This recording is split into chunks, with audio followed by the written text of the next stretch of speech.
Good evening and welcome to the Raw feed. Yeah, it's a late night here at the Next News Network. Yeah, we just go live whenever the day finishes and whenever the news completes itself. It's been a wild day, but you know me. I'm Gary Franchi. Tonight we are bringing you stories that will make your mainstream media subscription feel like money. Flush down Jaguar's new woke toilet. We're streaming live right now to millions worldwide across YouTube, Rumble, and X. If you haven't followed us on those platforms yet, what are you waiting for? The algorithms are trying to silence us, but they can't stop direct action. So grab your phone, no matter what time it is, wake someone up, and text this stream to everyone you know who's tired of being lied to. That's right. I want you to become a human algorithm breaker right now. Speaking of breaking things, let me tell you what we've got lined up tonight. First, we're tracking what could be the start of World War III.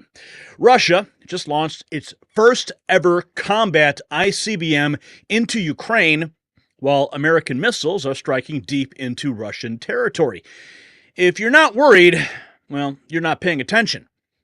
Then in a move that has Washington elites reaching for their anxiety medication, Matt Gaetz' withdrawal as AG nominee has led to something even more spectacular, Pam Bondi's nomination. The swamp celebration may have been premature. We've also going to be diving into the great celebrity exodus. As Trump's return becomes reality, Hollywood's finest are fleeing faster than CNN's ratings. Ellen DeGeneres, Richard Gere, the gerbil master, they're all running for the European hills, while Rachel Maddow takes a $5 million pay cut at a crumbling MSNBC. And finally, the story they definitely don't want you talking about. Elon Musk and Vivek Ramaswamy, their Doge revolution, with Marjorie Taylor Greene now wielding the congressional oversight gavel. The swamp creatures are about to learn what real government efficiency looks like. Now, I need to be straight with you. We can only keep bringing you these stories with your support. The mainstream media has billions in corporate backing, but we have you. If you believe in what we're doing, please consider making a donation through the links in the description. Every dollar helps us fight back against the narrative machine. And speaking of fighting back, we've got something special for you tonight. Our brand new Mag Avengers merchandise has dropped at shop.nextnewsnetwork.com. Look at that. Don't you want to wear that hat? That t-shirt? Yeah, don't you want to go there? I know you do. I know you want a closer look. That picture right there. It's too small for you to see. But you can see it if you click the link. Now, this limited edition gear, it lets everyone know where you stand in the battle for truth. So throughout tonight's show, we will be featuring your super chats and your Rumble rants right here on the screen for the whole world to see. That's right. Your voice matters here. And if you want priority placement between segments, super chats get first dibs. Remember, we're just 16 days into Trump's re-election victory over Kamala Harris, and the establishment is already in full meltdown mode. This is the Raw feed, where we don't just report the news, we expose the truth they want to hide. So stay with us, because the stories that we're about to share could change everything you think you know about what's really happening in our world. So, let's welcome you to the show. All right. Who is here tonight? Wait, actually, did I skip something? Oh, yes, okay. I did. I actually skipped. Because tonight's first bombshell we're going to be talking about, yes, World War III may have just begun. The mainstream media is too busy writing their own obituaries for you to tell you about it. But we're going to get to that in a second. Okay, sorry. I'm a little out of placement here, but whatever. Let's get into it. Okay, who's here tonight? Yeah, it's late. It's late. It's one of those late nights. Okay, remember, sound off your city, your state, your location, and the device you're on, because we want everyone to know how big the family is here, the Next News family, the Mag Avenger family. Why do you think Gates went into the lion's den first? I don't know. We have some speculation. We'll talk about that later in the show. Why not Australia? They're woke.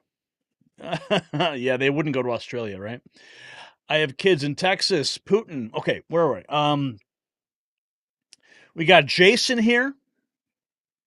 Jason Izell. DB. Marlene is here. Who else is in the house? Sure, you. He's got the cactus of truth. We got Deanna Odman. 6 years of prepping may pay off. Irma Hood in Mississippi. She's here. Welcome, Irma. We got Lisa in Lansing. Looks like, yeah, Lansing, Michigan. We got Judy in Florida. We got Marge in Orlando. Staffy Hansen is here as well. Nebraska reporting for duty. That's Craig. Meat popsicle in the interior of Alaska on his cell phone telephone. Mr. C. Sanchez just says no to World War III. Tennessee in the house. 77 Samuel 75. Who else is in the house tonight? Sound off, guys. Palm Beach, Florida. Jill is here. Janice in Ohio. JC is here. The commies are cooking up lies for Pam Bondi as we speak. Yeah. It's going to be a little hard for them to dig up some dirt on her, I'm sure. Mary in Florida. Leslie in Washington. We got Fraze Falcon in Palmer, Alaska. Mount Laurel, New Jersey. Mia's here. Port Orchard, Washington. Cynthia. What's up, Cynthia? Tommy Tubbs is here. We've got Sabrina in Houston. GTO Geo, Philadelphia in the house with an emoji overload. Mimi in Dallas. We got Merlise just saying, what's up? Justin Miller in Pyongyang, North Korea. How did you manage to get this feed in North Korea? Justin, be careful out there, please. I did notice during the show intro, we had quite a few people, international viewers. I always love seeing the international viewers. Speaking of North Korea, we got Mount Vernon, Ohio. Karen is here. We got Grandma Randall in Utah. What's up, Grandma? Who else is in the house? Come on, come on. Okay, we got Northwest Indiana. Paul is here. Nagasaki. What's up? Who else? Jeremy Olson from the state of what? Insentience on my Galaxy phone. Cindy Joe, Cold PA. We got Andrew in the house. We've got Kilfang from AZ using a PC. All right. California, Fairbanks, Alaska. Lots of Alaskans here tonight. Cool. Very cool. Crypto Shark. Just dropping some emojis. Rusty Nuts in Detroit, Michigan. R. Boyd dropping some emojis as well. The Italian Tornado. Always a pleasure to see that name drop in the chat. Dallas, Texas. California Republicans. Kinetic Slinger. I'm like 3 minutes behind feed here. Hang on. Let me get caught up. Palm Beach, Florida. Pawnee, 123. Palm Beach. Rick Fiddletown, Michigan. Taiwan. Sharon Peters. I don't know. Yellville, Arkansas. The Ozarks. We got Oceanside, California. We got Rocky, Wisconsin. North Idaho reporting for duty. Mr. Roman is here. Tex Edwards in Wisconsin. Gary for Attorney General. No, thank you. Sabin. No, thank you. Shout out to Missouri. What's up, Charlie? Space logos just dropping. Russia. Southeast West Virginia. C-Tick is here. North Carolina Foothills. Southern Ninja. Mauricio. Justice for Peanuts and these nuts. And Mike Drain says, I'm unsubscribing to your channel. Well, Mike, don't let the door hit you on the way out. Bye-bye. Everyone wish Mike Drain a happy goodbye. Tell him he can go subscribe to MSNBC. Oh, looks like, as Mike Drain decides to circle the drain. Somebody decided to drop a super chat. Let's see what we got here. First super chat of the evening from Abby. No more lies. Dropping a $20 bill right on the table as what's his name decides to unsubscribe. Bye-bye. It's okay, dude. Okay, what else we got? Thank you for that 20, Abby. Very sincere. Myra Page, good job for news coverage. Thank you, Myra. We got everyone's saying bye, Mike. Bye-bye. Bye-bye. Bye, Felicia. We got Mildred from CNN. Oh, really? Well, CNN's going to be bankrupt soon, so whatever. Who else is now? Schiffinterville from Jason's here. Mount Laurel, New Jersey. Tampa, Florida's here. James from Canada. What's up? Another $20 bill dropped on the table by the Guardian. The Guardian won. Holy cow. We're already at $40 in the tank. The Guardian won. Thank you for that. Hello to you. Always fun to see those super chats pop in. Remember, if you want to get my attention, that's the way to do it. Gary, the news. What? The news doesn't sleep. Wait, another one? Wait a minute. What? Another one? Another super chat. Okay, hang on. The news never sleeps. Oh, wait. John McCall. Let's see. God bless you, brother. Bye-bye. Male Karen.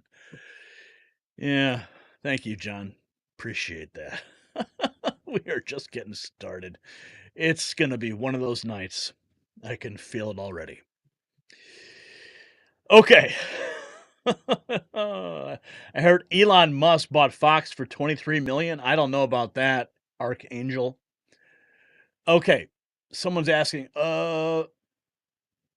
Heard Elon Musk bought it? No, I don't know.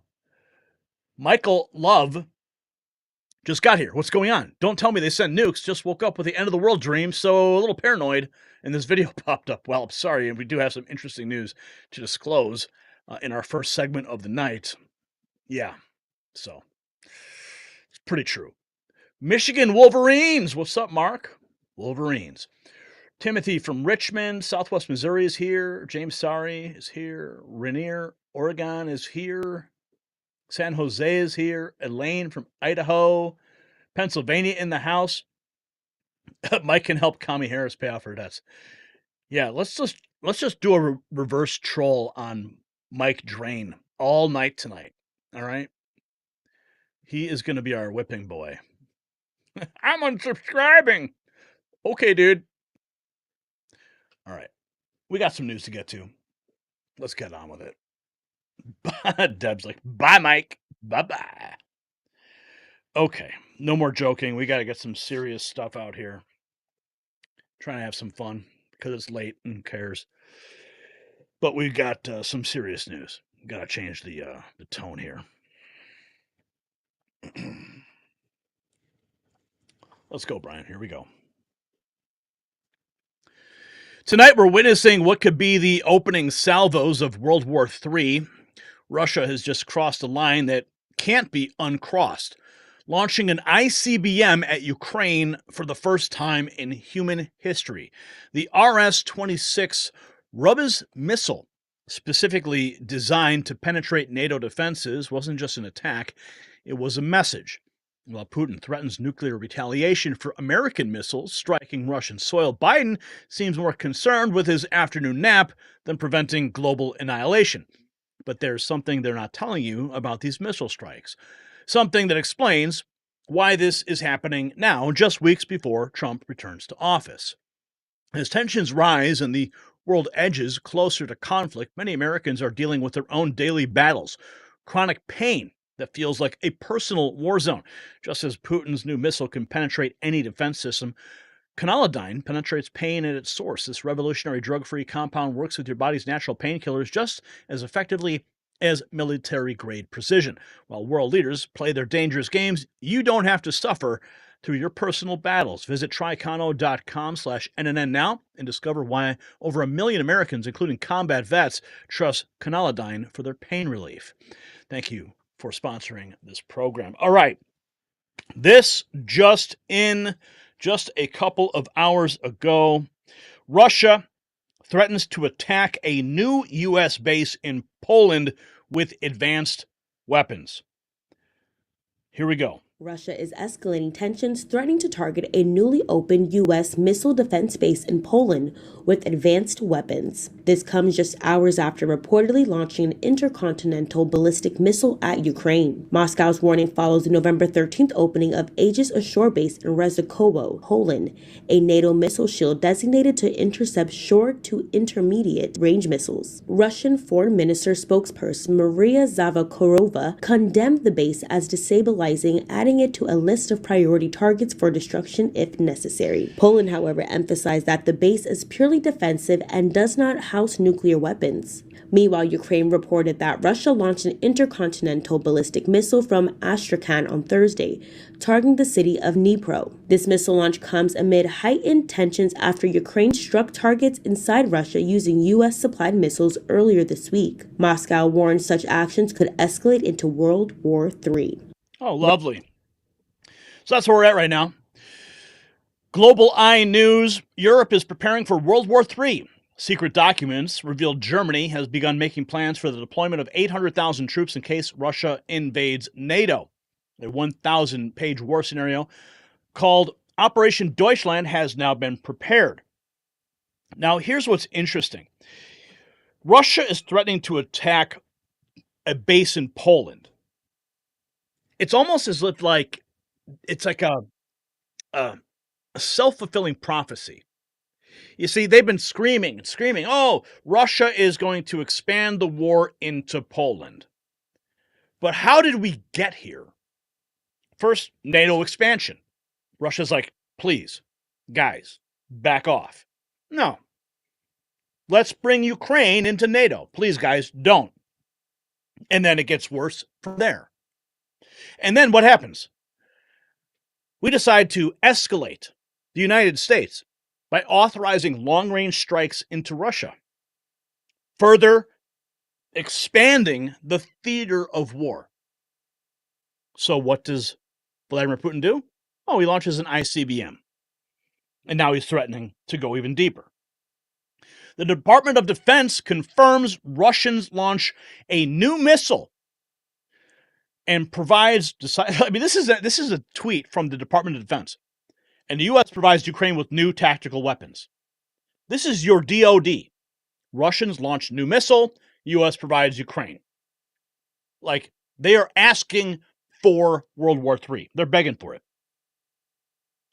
Here we have the United States confirming Russia has launched an IRBM. Maybe that's supposed to be ICBM. Against countries that provide. First, it was, can you confirm it was an intermediate range missile? Second, did Russia provide advance warning? And can you give us some sort of clarity on who they call and how much advance notice did they give? And then just thirdly on this, what is the overall U.S. reaction to the missile strike and Putin's comments today that he believes Russia has the right to strike any and take action against countries that provide weapons to Ukraine? Thanks, Lita. So trying to remember some of the order of your questions. So I can confirm that Russia did launch an experimental intermediate range ballistic missile. This IRBM was based on Russia's RS-26 Rubezh intercontinental ballistic missile model. In terms of notifications to the United States was pre-notified briefly before the launch through nuclear risk reduction channels. For more, I'd refer you to state on that. And I think your third question was on our reaction to Putin's comments. I mean, we've seen this type of dangerous, reckless rhetoric before from President Putin. what we're focused on is continuing to support Ukraine with what it needs. Ukraine, as you know, has been successful in continuing to push back against Russia. Hang on a second. Did you hear what she said? She called it Putin's rhetoric. I think this goes beyond rhetoric, honey. Your third question was on our reaction to Putin's comments. I mean, we've seen this type of, dangerous, reckless rhetoric before from President Putin. What we're focused on is continuing to support Ukraine with what it needs. Ukraine, as you know, has been successful in continuing to push back against Russian aggression. We just rolled out another $275 million package yesterday. You're going to see more packages continue in the weeks and months ahead left of this administration. So that's what we're really focused on. Of course, we're going to take seriously the rhetoric coming out of Russia, but our focus remains on arming Ukraine and supporting Ukraine what it needs the most on the battlefield. And as a reminder, as this reckless rhetoric continues, Putin can choose to end this war today. So could we. Putin could choose to. Oh, but we're going to keep arming them. We're going to keep giving them weapons and cash. Oh, we got multiple packages in the pipeline. We could all end this war today, but you guys aren't choosing to. Good God. To withdraw Russian forces and end this and end, his war of aggression and his war of choice. So we're going to continue to focus on what Ukraine needs on the battlefield. Yeah. How about focus on what Ukraine needs on the battlefield? How about focusing on what the world needs for peace? You see the disconnect here? These people are ready to annihilate the planet, and Putin is launching experimental missiles into Ukraine. Oh, we've got the video. You'll see it. Multiple warheads, MIRVs, dropping into Ukraine. These people have a death wish. Biden trying to get us all killed on his way out. Politico's headline, World War III has officially begun, says Ukraine's ex-top general. Diligent denizen just in reports of large explosions in Krasnodar, Russia, just 4 hours ago. This comes after Ukraine NATO-backed forces start launching American-made missiles into Russia, and Putin threatened nuclear retaliation. U.S. establishment regime is trying to drag us into World War III. Here's a photograph of some of the aftermath. Oh, but we got the video. Clint Russell. I can't believe American missiles are being fired into Russia, and hardly anyone even cares. News coverage massively understates the risk. Congress refuses to vote on war. The president refuses to address the nation on what he's even doing. It's all insane. Okay? Here are American missiles being fired into Russia right now. Here they are. Going right into Russia. These are our freaking missiles that we gave them. They are escalating this, and it needs to stop. Putin, we are ready to strike the countries that supplied the missiles to Ukraine, America and the United Kingdom. Oh, yeah, it's right there. Are you in the United States? Does that mean that you're a target? I'm a target too? Because these idiots can't figure out how to de-escalate the situation? Oh, and on top of this, Wayne Dupree, the Biden administration will allow Ukraine to use U.S.-provided anti-personnel landmines to bolster defense against Russian advances. Oh, so now we're going to have landmines laid out? You know how dangerous those things are. They bury them. You can never find them. A decade later, some kid's walking through a field and loses his leg. Washington Times, 4 hours ago, U.S. intelligence warns defense companies of Russian sabotage threat. Oh, wonderful. What does that even mean? Russia is certain to respond. This was a day ago. Russia is certain to respond to Ukrainian missile attacks, and they did. Listen.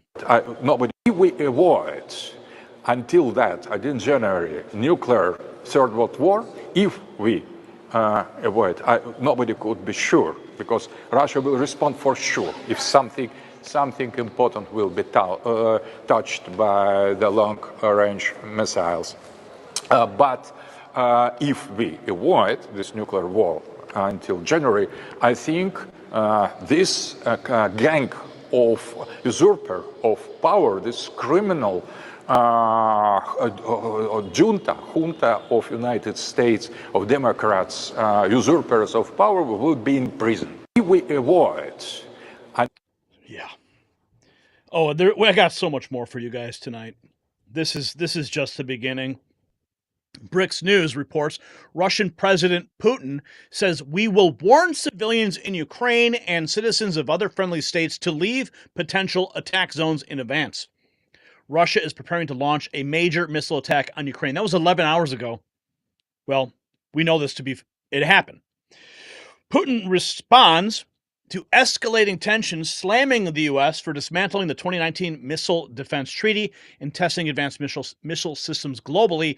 He claims Russia's actions are responses to U.S. provocations, warning future moves depend on American decisions. Oh, and the American decisions are give Ukraine more. It has successfully, and we believe it is a mistake on the part of the United States to destroy the system that was established by the Missile Treaty in 2019. We see that the United States and their allies are now considering and has successfully tested their capabilities to deploy advanced missile systems in different parts of the world. And their exercises routinely include the use of such weapons. Russia has unilaterally refused to deploy intermediate and small-range missiles until we see similar weapons deployed by the United States in a region of the world. The use of the novel system, which was essentially an operational test, was carried out in response to the decisions made by the United States and their allies. And the further actions will be considered and decided based on what we see from them. Okay, so Putin decided to carry out an operational test in Ukraine, and future moves will be determined based on our response. And as I just showed you what the Pentagon said, we have multiple packages and more artillery going to Ukraine. They have no signs of de-escalating this. They're only escalating this right before Trump gets into office. Are we even going to make it there? Good Lord. Oh, I got more for you, friends. Here's more. Here is this guy, okay? Ukrainian MP Taras Betenko warns of a potential missile strike on the Ukrainian parliament in the coming days after Biden authorized long-range strikes into Russia. Today's missile attack has escalated tensions to the max. Now this dire warning raises the stakes even higher. So now there's talk of Putin launching a missile attack at the Ukrainian parliament. Here's some information for you, which has just come in, informing us about a threat in the coming days of a missile attack on Hrushevskoho 5. That's the parliament.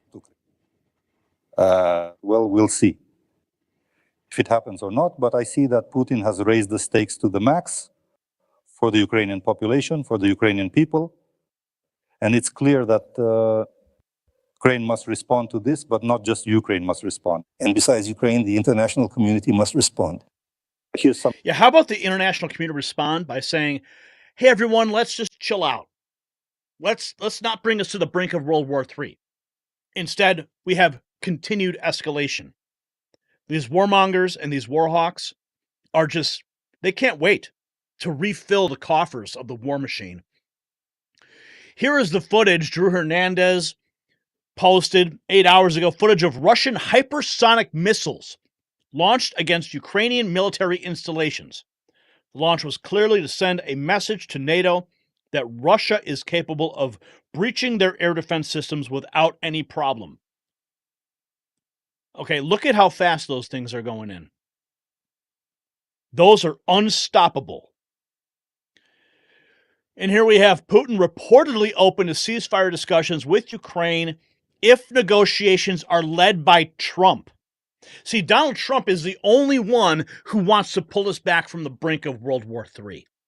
He has said it repeatedly, and he has warned us through the entire campaign that he will prevent World War III. And what does Biden do? More money for Ukraine, more weapons for Ukraine. It seems like the only calm heads are down at Mar-a-Lago, not in Washington, D.C. And on top of that, the Biden administration has reportedly informed Ukraine that it can keep its $4.65 billion in taxpayer funds, your money, previously designed for repayment. That's according to Congressman Matt Rosendale. Yeah, here we go. Yeah, so we're going to give him how much? How much was that? $4.65 billion? Yeah, you guys can keep it. Don't worry. Because it all comes back. It all gets circled back into the war machine. Remember when Zelensky was in Pennsylvania and they were literally signing bombs, signing missiles? Because all that money goes to Ukraine and they come back and they buy it from the military industrial complex back at home. It's a big money laundering scheme. Curtis Schnell. Oh, here we go. The capacity of the Russian military industrial complex to produce RS-26 ICBMs are estimated at 2 per week. This is an incredible rate for a rocket that can bring several tons of cargo to space. The use of the delivery system changes the economics of the U.S.-Russia war. Let's take a look. This is an animation of what they just launched. Ukrainian Air Force accused Russia of firing a Russian ICBM at the city of Dnipro as RS-26 Rubiza has a range of 5,800 kilometers. A MIRV. Look at that. Multiple warheads from one ICBM. The stakes have been raised. But yes, we have Putin. He is open to ceasefire talks with Trump, but demands Ukraine drop its NATO bid, give up land. And Curtis Sherrill says, hey, this isn't Biden you're dealing with. You better put some big boy britches on when addressing Mr. Trump. Well, this is from the Kiev Post. The article, Putin open to ceasefire talks. This is the, okay, so the bottom is the bottom image, or I believe it's it's the middle image right there. That is what was launched, the RS-26 Rubis. Andy believes that we're not going to have World War III. Well, I certainly hope not. But we are certainly on the edge of it. Here's some more video footage. Russia, for the first time, using intercontinental ballistic missiles in conflict. Let's see, here's some more footage. Here it is. Here it comes. Wow. 3, 4, 5, 6. 6 salvos from that missile. Here it is.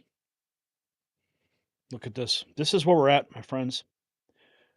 This needs to stop. Okay, so we got some. Apparently, there's some fragments that were recovered as well after the missile attack.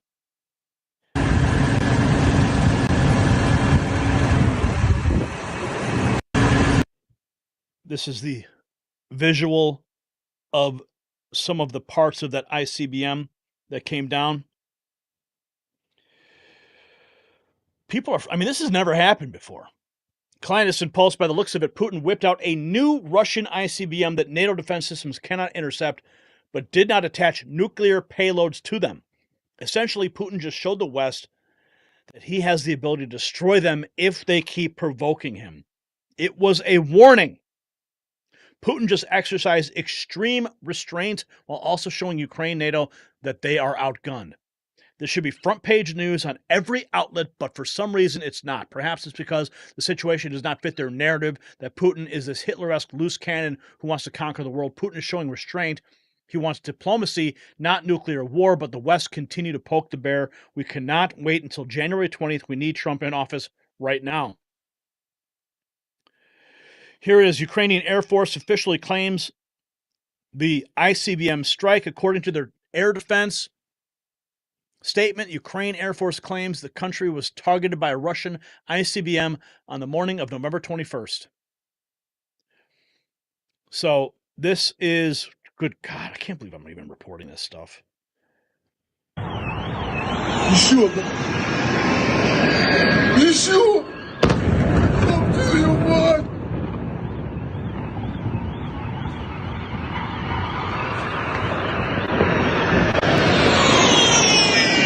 You sure? I'll tell you what.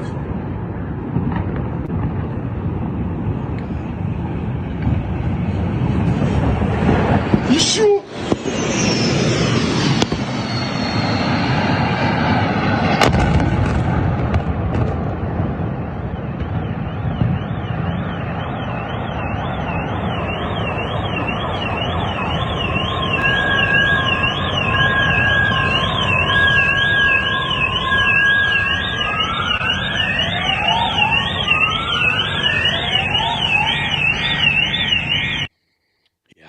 This is where we're at.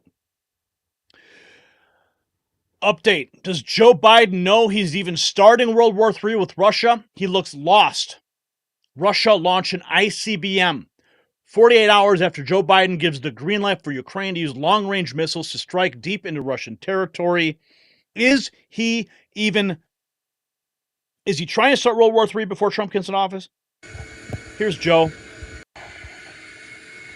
Just standing there on the tarmac. Got no idea. No freaking idea what's going on. He doesn't even care. He's a walking corpse.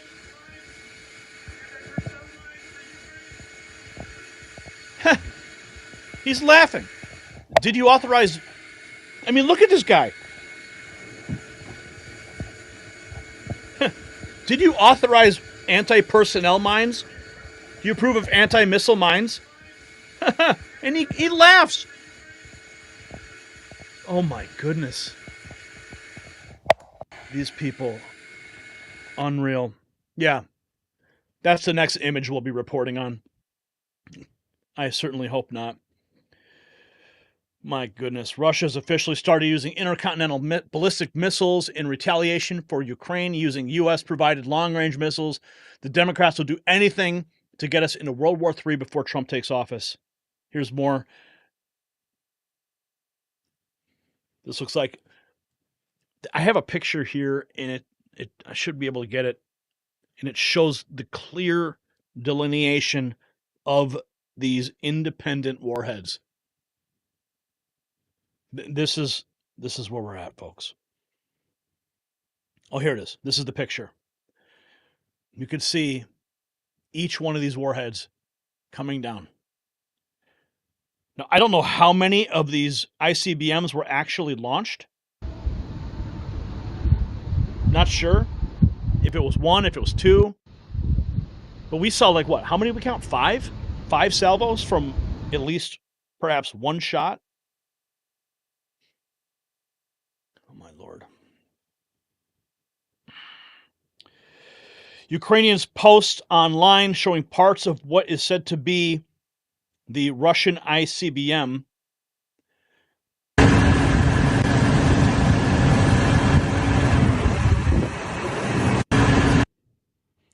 Here's more visuals of the ICBM. What is that? Is that the aftermath? Katie Liane, I want to know what the hell Russia just fired at Ukraine. Russian military insisted it was ICBM. Their press director had no comment outside of the fact that it hit a Patriot air defense system battery. Zelensky said it was a new ICBM and will investigate it. This is a pivotal moment. Now Ukraine fires British missiles at Russia for the first time. Here we have more. Russian state TV threatens and announces the end of our civilization. Russian state television officially maps out European capitals it's ready to turn into ash. All it takes is 3 missiles, and British civilization will collapse.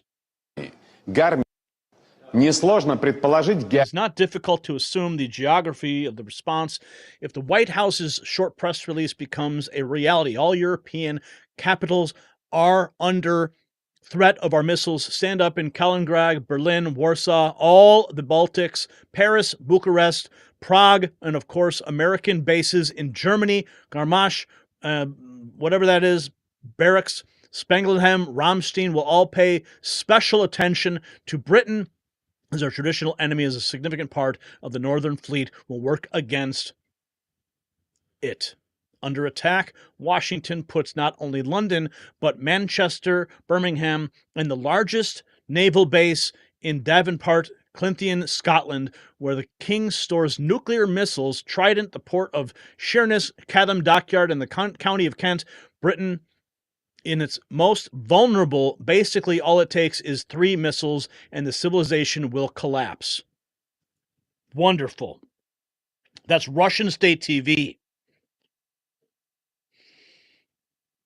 Biden returned to D.C. late last night, but ignored questions again on the long-range missiles and the landmines he just approved for Ukraine. Here's that video footage, a different shot of it. Just standing there like a walking corpse. Smiling as we inch closer to World War III. Goodness God. Here we have Zelensky. He says, ready for this? The United States has announced a new support package. This is his post on X. The United States has announced a new support package worth $275 million. It includes drones, ammunition for HIMARS, artillery, and critically essential mines to stop Russian assaults. This will significantly strengthen our troops on the front lines. This marks the 70th defense package from the United States. 70th. Ukraine deeply values the bipartisan support from America and the decision of President Biden. We are grateful for standing with us. Будь ласка, дорогі українці, українки, коротко про цей день. Перше. Oh my goodness, we are there, a lot of nerves about some kind of particular danger, although throughout this time we have already experienced so many cruel and vile attacks from Russia. Air raids, alerts should always be heeded. We have that kind of neighbor, insane. Today on the 1001st day of full-scale war, Russia is just insane as it was on the 1000th day. And on February 24th, the information frenzy that took place today, with some panic messages passed around, all this benefits only Russia. Please take care of yourselves, support our army, and be especially careful that no one manipulates your emotions for their own advantage. Well, that's what the media does. Vladimir Putin, real Donald Trump, stopping World War III was not on my 2024 bingo card, but I love it. 2 grown, respected men sorting things out, not the Democrats and a mad little Ukrainian fellow laundering billions of dollars. Europe is preparing for World War III, but Putin has stated he is open to ceasefire deal in Ukraine if the peace talks are led by Trump. Please pray for peace, my friends. So, folks, while the mainstream media obsesses over celebrity tweets, actual missiles are flying between nuclear powers. Putin's ICBM demonstration was not just a show of force, it was a preview of what's to come if the military-industrial complex gets its way. But here's the question they don't want you asking. Why is this escalation happening precisely when Trump's peace negotiations are gaining traction? And why won't Congress vote on these acts of war? And speaking of fighting back, our new MAGA Avengers collection at shop.nextnewsnetwork.com includes our Peace Through Strength design that lets everyone know where you stand on these critical issues. So leave your thoughts in the comments below. Is this orchestrated chaos to prevent Trump from reaching a peace deal? Or are we truly on the brink of World War III? Oh, man. What the F, man? These people are... Okay, let me get your super chats right now. So pissed. These people are freaking insane. Okay, Stephanie Kane dropping $20. Thank you, Stephanie, for that. Dog Whisper, wow, dropping $49.99 just because. Thank you, Dog Whisper. We got John McCall. And he says, have to double down because you're the best brother. Gary, listen to you all the time. Love the show. For real, for real. Thank you, John. $20. Awesome. Really appreciate it. Sherry Bernal. Love you, Gary. Keep bulldozing through all the muck for us. Praying we can actually get back to normal in this awesome United States of America. God. You know, why do they got to do this? Why do they got to freaking do this right now, man? These people, like, they don't want Trump taking office. Or they just, I mean, obviously we know they don't want Trump taking office. But for them to leave this much freaking chaos in their wake, good Lord. Ascend dropping $20. Thank you, Ascend. God bless you. The hour is near. Well, I can only hope and pray that the Lord comes before we all get annihilated. Look, I'm not trying to be like over the top here, but when I'm staring at this freaking news all day, it really freaking messes with your head. It really does. And then I got to sit here and I got to read it and present it. It's even worse. Okay. We got more news to get to. Unless you guys have more super chats you want me to get to now, you got to get it in now. That's it. I got to get, it's already 11:45 here. We got more to get to. Okay. Okay. Yeah, Tower. ICBMs can deliver multiple nuclear payloads. That's what they want. That's why he showed it. That's why he launched it. The first time an ICBM with multiple payloads being launched in war. That's why they showed it. Good Lord. Oh, my goodness. Okay, let's get to this other topic here. Okay. This one threw us for a freaking loop. Okay, here we go.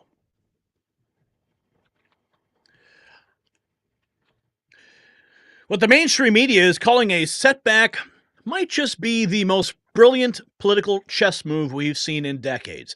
Matt Gaetz' sudden withdrawal as Attorney General nominee sent shockwaves through Washington today, but within hours, Trump unveiled his next move. Pam Bondi, the same establishment figures who were celebrating Gaetz' exit, are now realizing they may have been walked right into a trap. Even CNN's Scott Jennings called it a massive upgrade.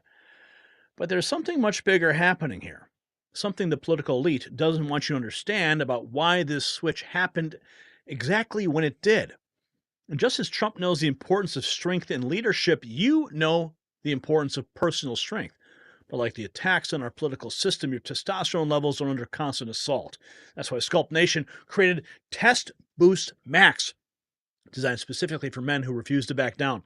While the establishment tries to weaken America, you don't have to accept weakness in your own life. Join the thousands of patriots who've reclaimed their masculine energy with Test Boost Max. Visit sculptnation.com/NNN now and save up to 51% off on your first order. Fight back against the war on masculinity. Okay, so this was not like on my bingo card today. I did not expect this happening. I was all gung-ho, Matt Gaetz, let's go. Let's head that DOJ. Let's tear the curtain back. Let's reveal the inner sanctum of all the lies. And then he backs out. He backs out. I'm not sure what's going on. A lot of people are saying this is a big 4D chess move. Remember, Gaetz just resigned from Congress, accepted the nomination for AG, and now he's backed out. So now he's no longer in Congress. His seat is vacant.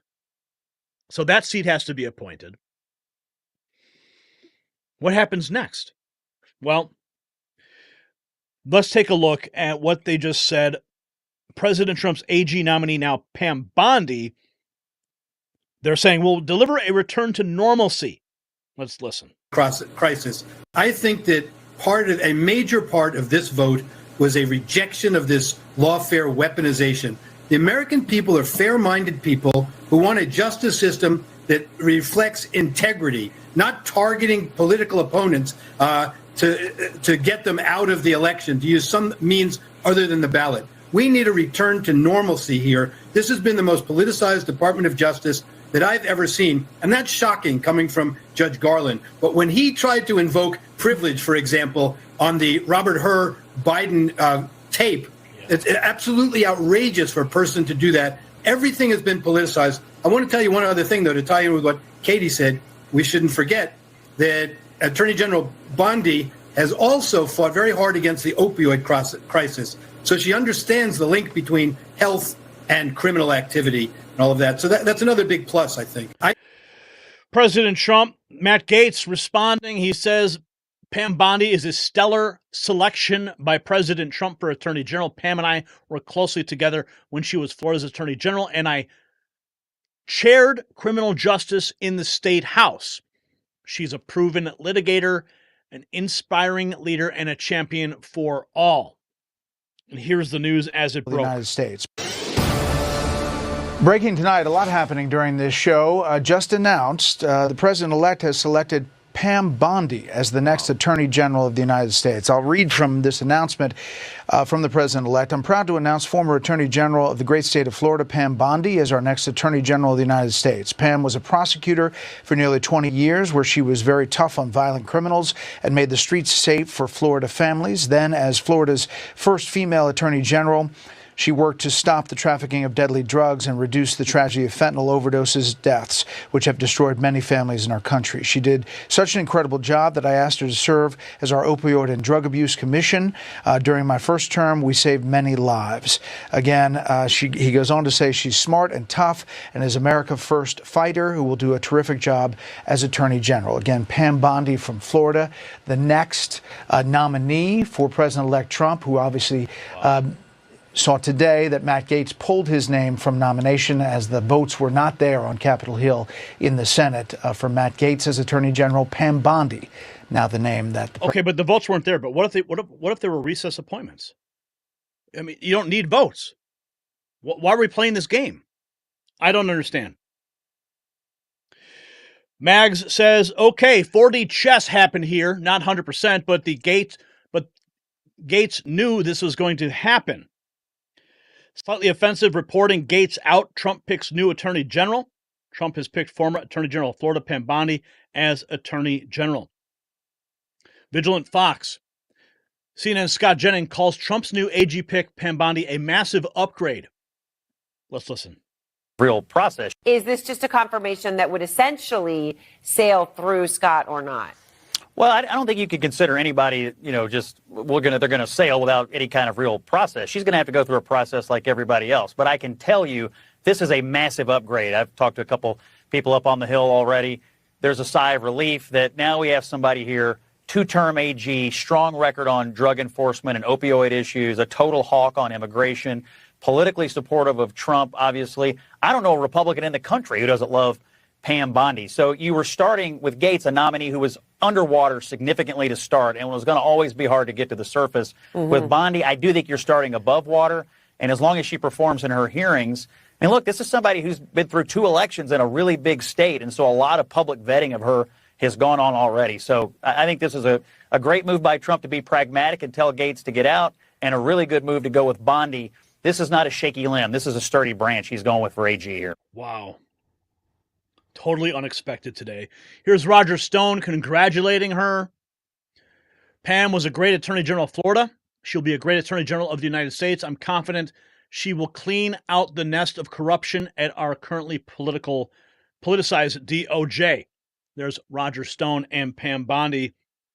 And apparently this is triggering a massive meltdown over at MSNBC. I love to watch it, and you can too. Here we are. To what bring you back in, Jason? I say that with all accuracy and fairness. On paper, her state-level experience is much closer to what presidents in both parties have sought at the DOJ. That's a huge difference with Matt Gaetz. The political part, though, is different. Right. And then what I bring to you is, and Juanita mentioned it, you have that political history, and you have a proposed number two, a deputy attorney general who recently handled Donald Trump's criminal defense. So if this were the team, and they have to go through vetting and confirmation, but if this were the team, this would be two of the most politically defensive lawyers of the personal capacity of an incoming president we've ever seen running DOJ at the same time.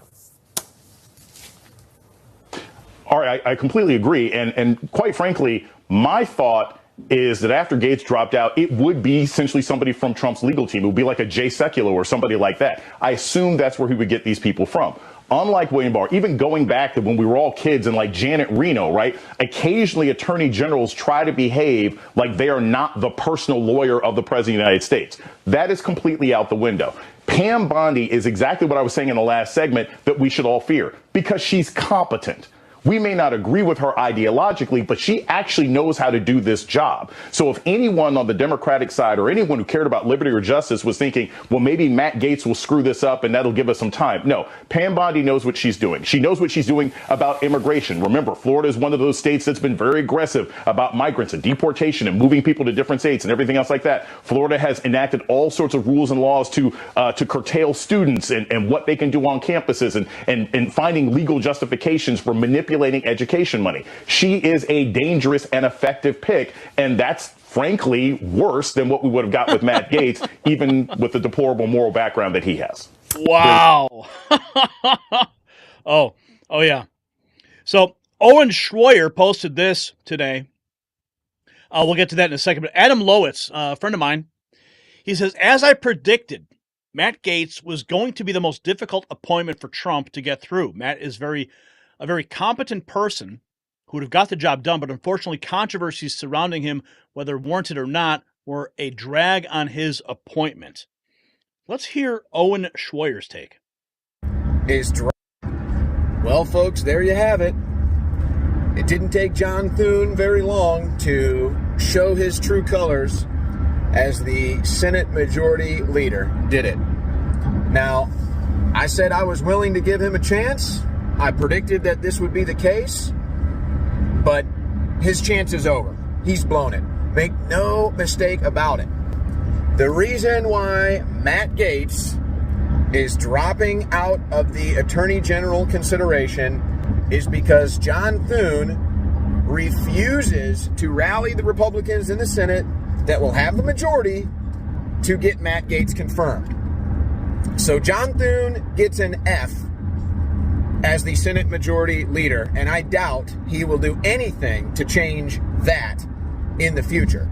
If anything, his F grade will continue to be certified. Now, let's explain what's really going on here. The Republicans are going to have 53 senators for a majority in the next congressional session. But here's the problem.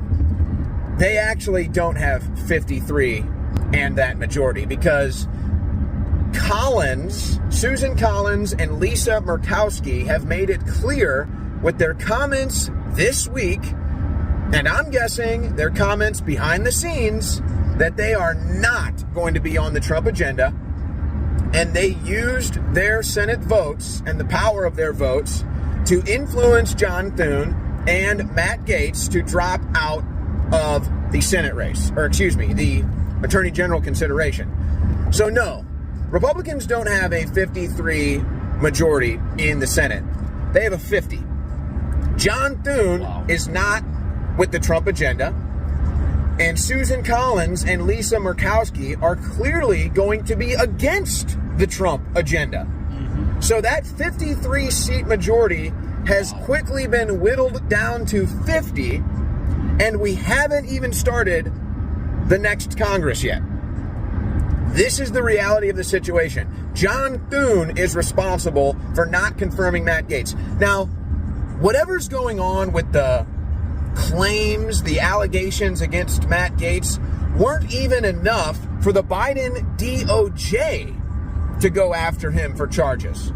So how legitimate or serious can they be if the Biden DOJ would not even consider these allegations to go after Gaetz with charges? And yet, the holier than thou, all of a sudden, Republicans in the Senate that are purist when it comes to this now, not anything else, not the border, not transgender bathrooms, not anything else, but this, no. This is all about blocking the Trump agenda. This is all about sending a message to Trump that he's going to have to bend to the will of the Senate, and they are not going to be bending to the will of him. So this is now the political warfare that's happening inside the Republican Party because John Thune, Lisa Murkowski, and Susan Collins refuse to get on the Trump agenda. So this is pathetic. And if you're out there saying, oh, well, you know, these Gaetz allegations, well, you clearly don't understand what's going on in D.C., do you? You clearly have no idea the Democrats' agenda and how they operate. In case you haven't noticed, the Democrats are engaged in all-out political warfare. And you're telling me now is the time for Republicans to sit on some fake moral high ground and some fake purism and say, oh, we can't deal with this, these allegations, we can't confirm. Bullshit. Pathetic. So the Democrats are fighting with guns and the Republicans are fighting with pencils politically. So John Thune, F, Susan Collins, Lisa Murkowski might as well be Democrats. The swamp wins again. A bad day for the Trump agenda. Matt Gaetz drops out of Attorney General confirmation. So now what happens? Does he become senator? Does Ron DeSantis fill Marco Rubio's seat with Matt Gaetz? I certainly hope so, because he's already given up his seat in the House. So that's the only way forward from here. Good point. Very good point. With Marco Rubio going to Secretary of State, it could have been a 4D chess move.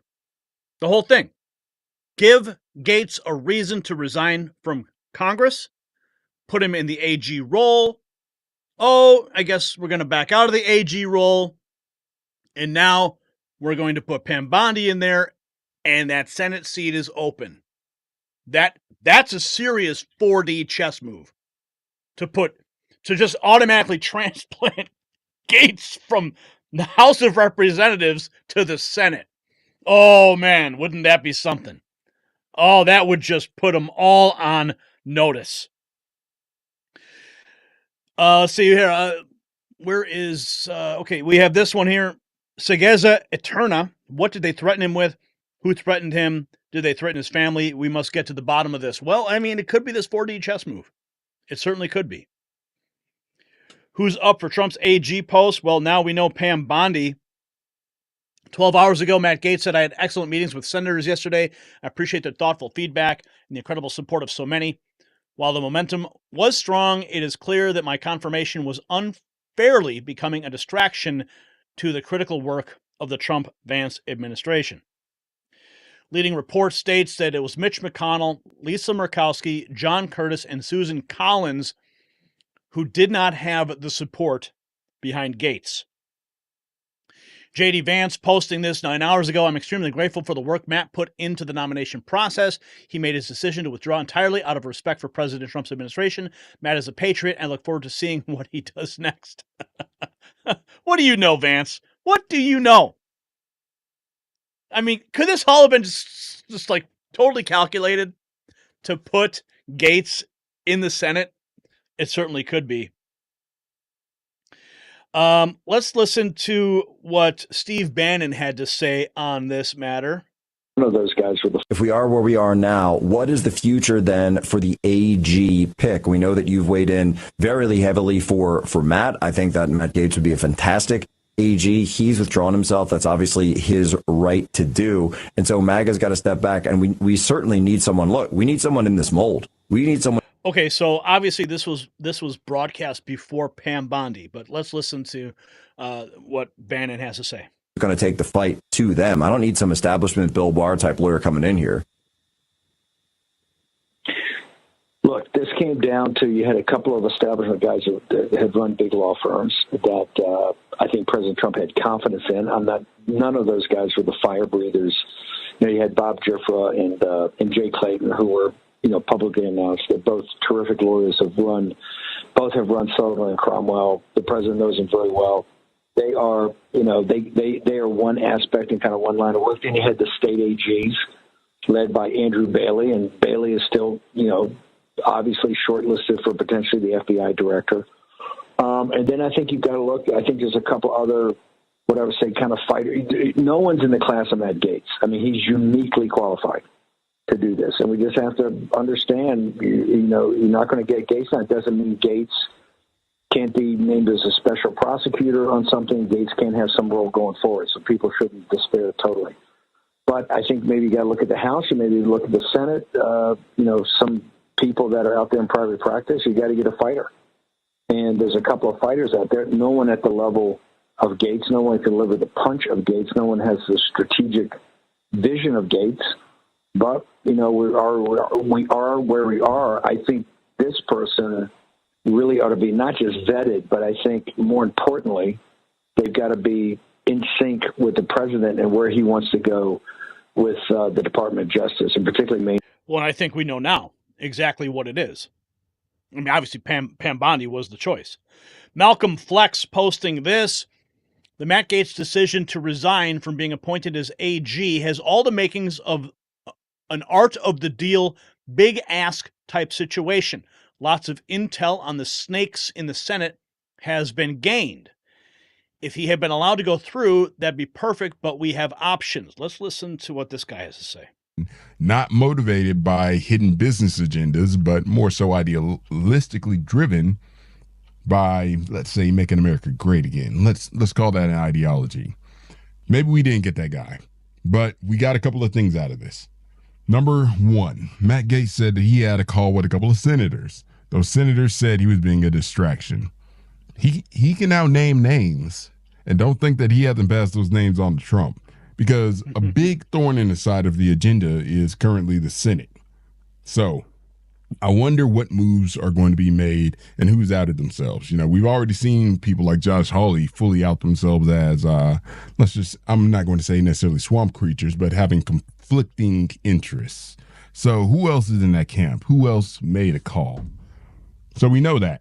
But then also you have the situation of, well, Matt Gaetz really only resigned from his current 2024 term, which is almost up. He already won a re-election for 2025 and beyond.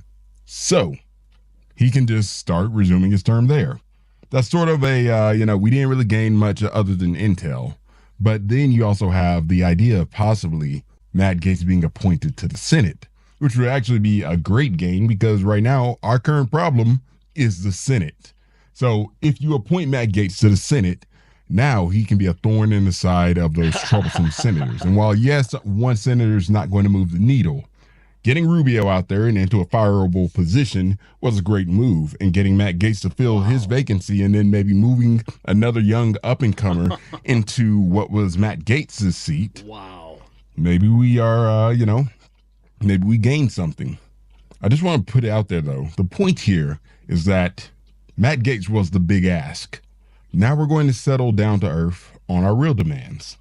Ken Paxton, maybe Mike Lee. Okay, I doubt Mike Lee because you really don't want to dilute the Senate any further when you need Make America Great Again allies there. But just, getting the gears turning in your head a little bit. You know what I mean?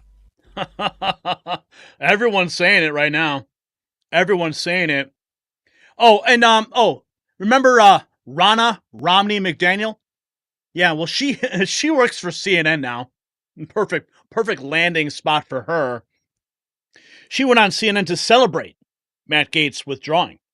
Action is as follows. Former Republican National Committee Chair Ronna McDaniel. She ran the RNC during Trump's entire first term in office and for most of Joe Biden's presidency as well. Thank you so much for being here.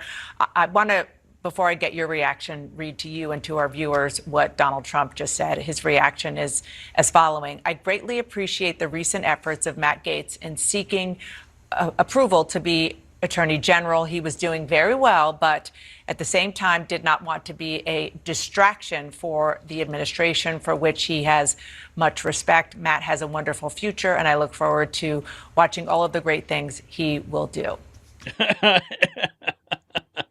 In the Senate, right? Oh, man.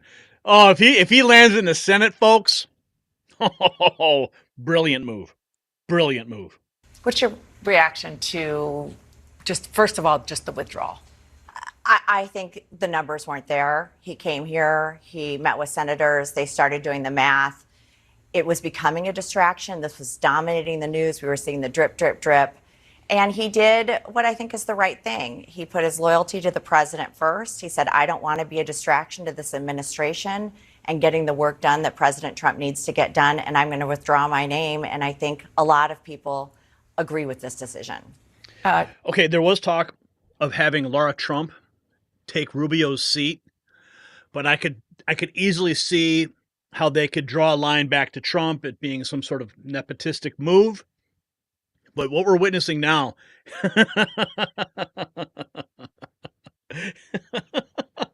Matt Gaetz is appointed to Rubio's seat. Oh, hell no. You were around, and I'm sure you had encounters with Matt Gaetz as the chair of the party.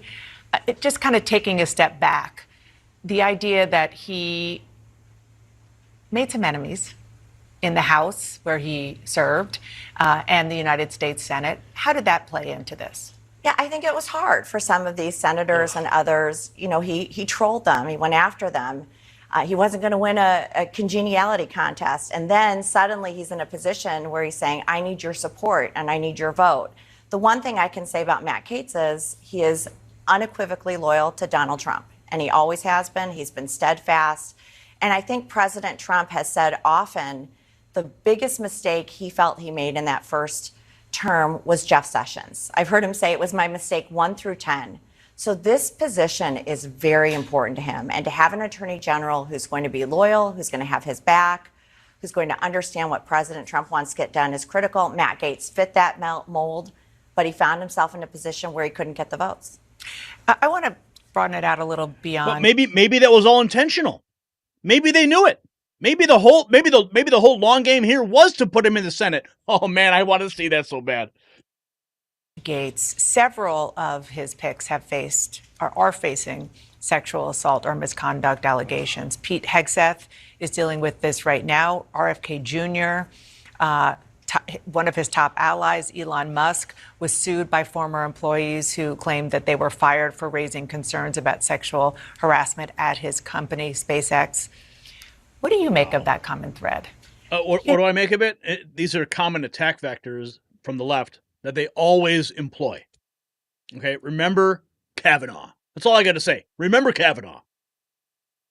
I think this is important to have a Senate. I mean, this is why they have to give advice and consent. And let's let the process play out. There's all these stories coming out. They haven't been convicted of any of these things. I think it's important for the senators to take this job very seriously. Also to give good advice to the president and to say, you need to go into these picks with eyes wide open and understand what damage they may do and what baggage they bring to this administration. I think they're going to do it in a very considerate way. They're going to do it. Okay, I've had enough of her. Enough of her. Here's the moment a day ago that the House Ethics Committee, they finished its meeting and agreed not to release the report that detailed the allegations against Gaetz. Mr. Chairman, do you guys vote to release this report? Are you going to the floor?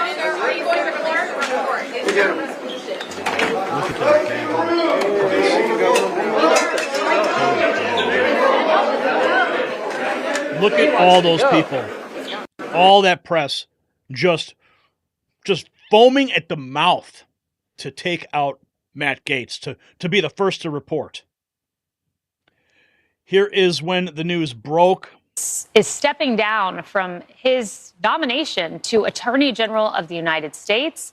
Many said this was the most contentious of the nominations made by former President Trump. And he has announced categorically that he will not be seeking confirmation to the post of Attorney General. Here are his words. I had excellent meeting with senators yesterday. I appreciate their thoughtful feedback and the incredible support of so many. While the momentum was strong, it is clear that my confirmation was unfairly becoming a distraction to the critical work of the Trump-Vance transition. There's no time to waste on a needlessly protracted Washington scuffle. Thus, I'll be withdrawing my name from consideration to serve as Attorney General. Trump's DOJ must be in place and ready on day one. I remain fully committed to seeing that Donald J. Trump is the most successful president in history. Look, Griff. You know, all these public statements, I just have to say, it just, you know, considering the 4D chess move of putting Gaetz in the Senate, I just feel this is all window dressing.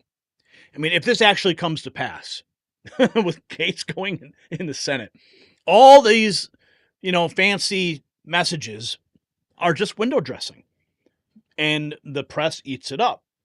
But no one's thinking outside the box. That's why I'm showing you some of these other posts of people, influencers and people on X who are looking deeper into this than the press actually is. Gunter Eagleman, Trump just nominated Pam Bondi, and for too long, the partisan Department of Justice has been weaponized against me and other Republicans. Not anymore. Pam will refocus the DOJ to its intended purpose of fighting crime and making America safe. DC Drano, even shocked, especially since he resigned from Congress. What the hell happened here? Well, if what people are saying is true, and Gaetz goes into the Senate, that's what happened here. Trump nominating former Florida Attorney General Pam Bondi as his new Attorney General nominee. MAGA Scotty, I feel like this was by design. What was a secret that Trump and Gaetz had? What was the secret? Maybe the intended things to happen like this, still very confusing. Again, I go back to this, what other people are saying, and I'm leaning on the Senate appointment. Trump team had to expect a ton of resistance to Matt Gaetz when he was nominated, so maybe, just maybe, this is part of a bigger, stronger plan. Vegas dealer says, I sure hope so. Gaetz stepping back might just be the strategic retreat of a master chess player, or perhaps the realization that the AG gig wasn't the right fit for this brand of chaos. Dana Loesch calling Pam Bondi a great pick. Quote tweeting and wokeness with this throwback of Pam Bondi as Florida AG. Let's listen to what she had to say. Texas, these criminals made one very big mistake. They wound up in Polk County. And I'll tell you, it's bad enough in one thing to profit from poisoning others, but it's another when you bring drugs from Mexico into our country, California, Texas, Georgia, and end up in our state and do it with impunity. Because when you're in this country illegally and you're doing things illegally, I want to tell you, and you wind up in Polk County, Grady Judd is going to find you, the DEA is going to help them, and my statewide prosecutors are going to lock you up for as long as we can. And we're going to... Wow. Trump War Room. President Trump announces the nomination of Pam Bondi. Lindsey Graham saying, well done, Mr. President, picking Pam Bondi for Attorney General is a grand slam, touchdown, hole-in-one, ace, hat trick, slam dunk, Olympic gold medal pick. She'll be confirmed quickly because she deserves to be confirmed quickly. So Lindsey Graham clearly on board. And, of course, we have the meltdowns happening at MSNBC. So what do you guys think? I mean, do you think that this was a strategic move to put Matt Gaetz in the Senate? Oh, man. I just can't wait to see it. Oh, man. The heads are going to explode when that happens. Oh, I pray it does. Okay, friends. So there it is. What looks like a retreat might actually be Trump's most strategic advance yet. Now, Bondi brings a perfect combination of experience and loyalty with none of the baggage the establishment could exploit. But here's what everyone's missing. While the media focuses on players, they're completely overlooking the game that's being played. And speaking of games, our new Mega Avengers collection at shop.nextnewsnetwork.com is available now, perfect for showing your support for Trump's DOJ cleanup operation. Now, the question we need to be asking isn't why Gates stepped back. It's what role he might play next in Trump's administration. Could this be setting up something even bigger? Share your theories in the comments below. Was this a strategic withdrawal, or did the deep state claim another scalp? All right, folks. Man, holy cow. We had some super chats that came through. Let's get caught up with those guys. Okay, let's see. We have Ascend dropping another $5 bill in the Alex Jones was right jar, saying we are higher tension than the Cuban crisis and the Cold War. It's an IRBM, intermediate range ballistic missile. Thank you, Ascend. And then we have Lisisa, who says, Jesus is my savior, Trump is my president, and Gary is our best and truthful newsman. Well, thank you for that. I appreciate that. Beautiful words. Thank you for that $5. Wonderful. Okay. Let's check back in with the main chat room, see what everyone else, some of the chitter chatter is. What do you guys think, though? If she's confirmed quickly, she's a bad choice, right, OC? If you make a plan A, B, C, and don't have D on the menu, you aren't giving the enemy enough. Goodbye, Brandon. Hello, Super Trump. Lindsey Graham only says things that he thinks people want to hear, says Linda. Yeah. Okay, well, there's some other messages here. Man, the chat is on fire. General Patton said it would be best to fight Russia after World War II. Then he was in a car accident. Trump playing chess ain't for beginners, says must be nuts. He can still be sworn into the next one, says Maggie. Gary, did you ever think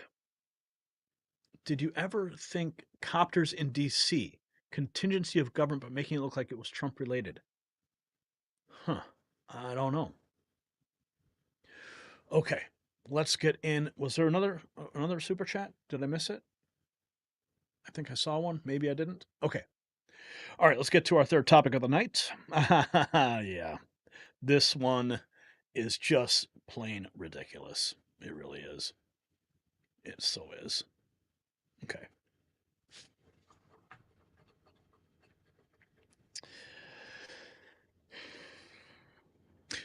Remember all those celebrities who promised to leave America if Trump won? Well, folks, the private jets are finally warming up. Ellen DeGeneres, well, she's fled to England. Richard Gere escaping to Spain. And Rachel Maddow just took a $5 million pay cut as MSNBC crumbles like a house of cards. But tonight, we're witnessing something even more spectacular.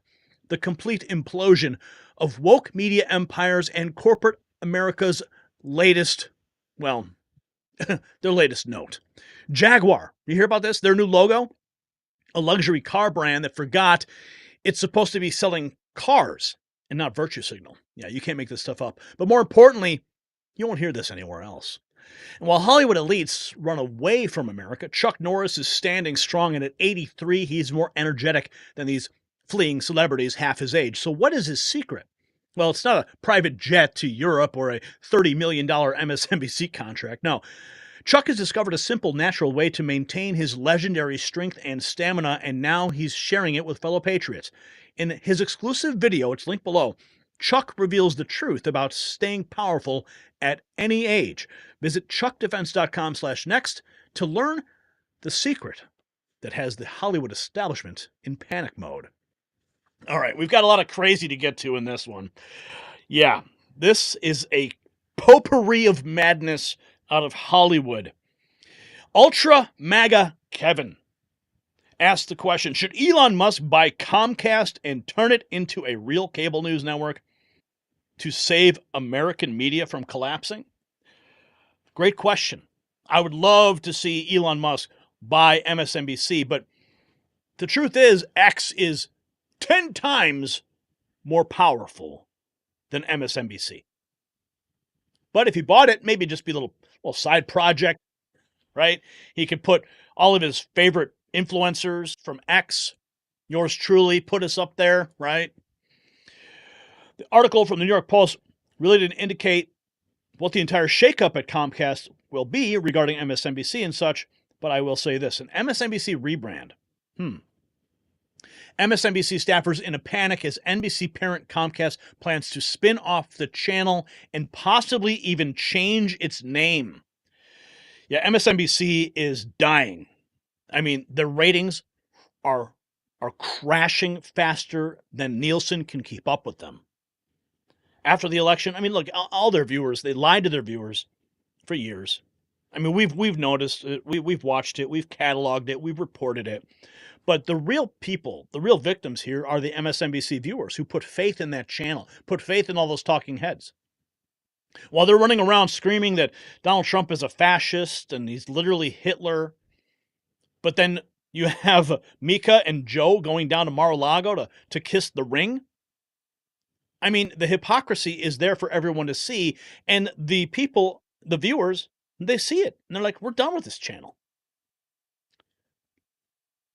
We're learning this, too, for a second day in a row. We reported this the other day. The View and Sonny Hostin now forced to read a legal notice after segments on Matt Gaetz and Pete Hegseth. Bill O'Reilly predicted this last night, that ABC will likely sell The View. Should we play this? Fine, okay. Really long music. Oh, sorry. Legal note. I have a legal note. Matt Gaetz has long denied all allegations and has not been charged with any crime. Yeah. Gaetz previously dismissed allegations that he paid for sex, saying that, quote, someone is trying to recategorize my generosity to ex-girlfriends as something more untoward. Another legal note, Pete Hegseth's lawyer said he paid the woman in 2023 to head off the threat of a baseless lawsuit. He has denied any wrongdoing. Just call the show Legal Note from now on. So The View, I mean, they've been spewing hate and nonsense for years. Again, another media outlet we've been cataloging and tracking. Now they're forced to issue legal notes day after day because of the lies that they spew, and they know that when they're on that camera, when they're on that TV, and all these housewives are home watching, being influenced by their lies, well, and then they make up lies, and now they got to retract them. Apparently, Bill O'Reilly says that that they are going to spin off The View. Here's the Vigilant Fox. Holy smokes! Bill O'Reilly reveals Comcast wants to throw MSNBC overboard because of their hateful rhetoric is tanking NBC's views.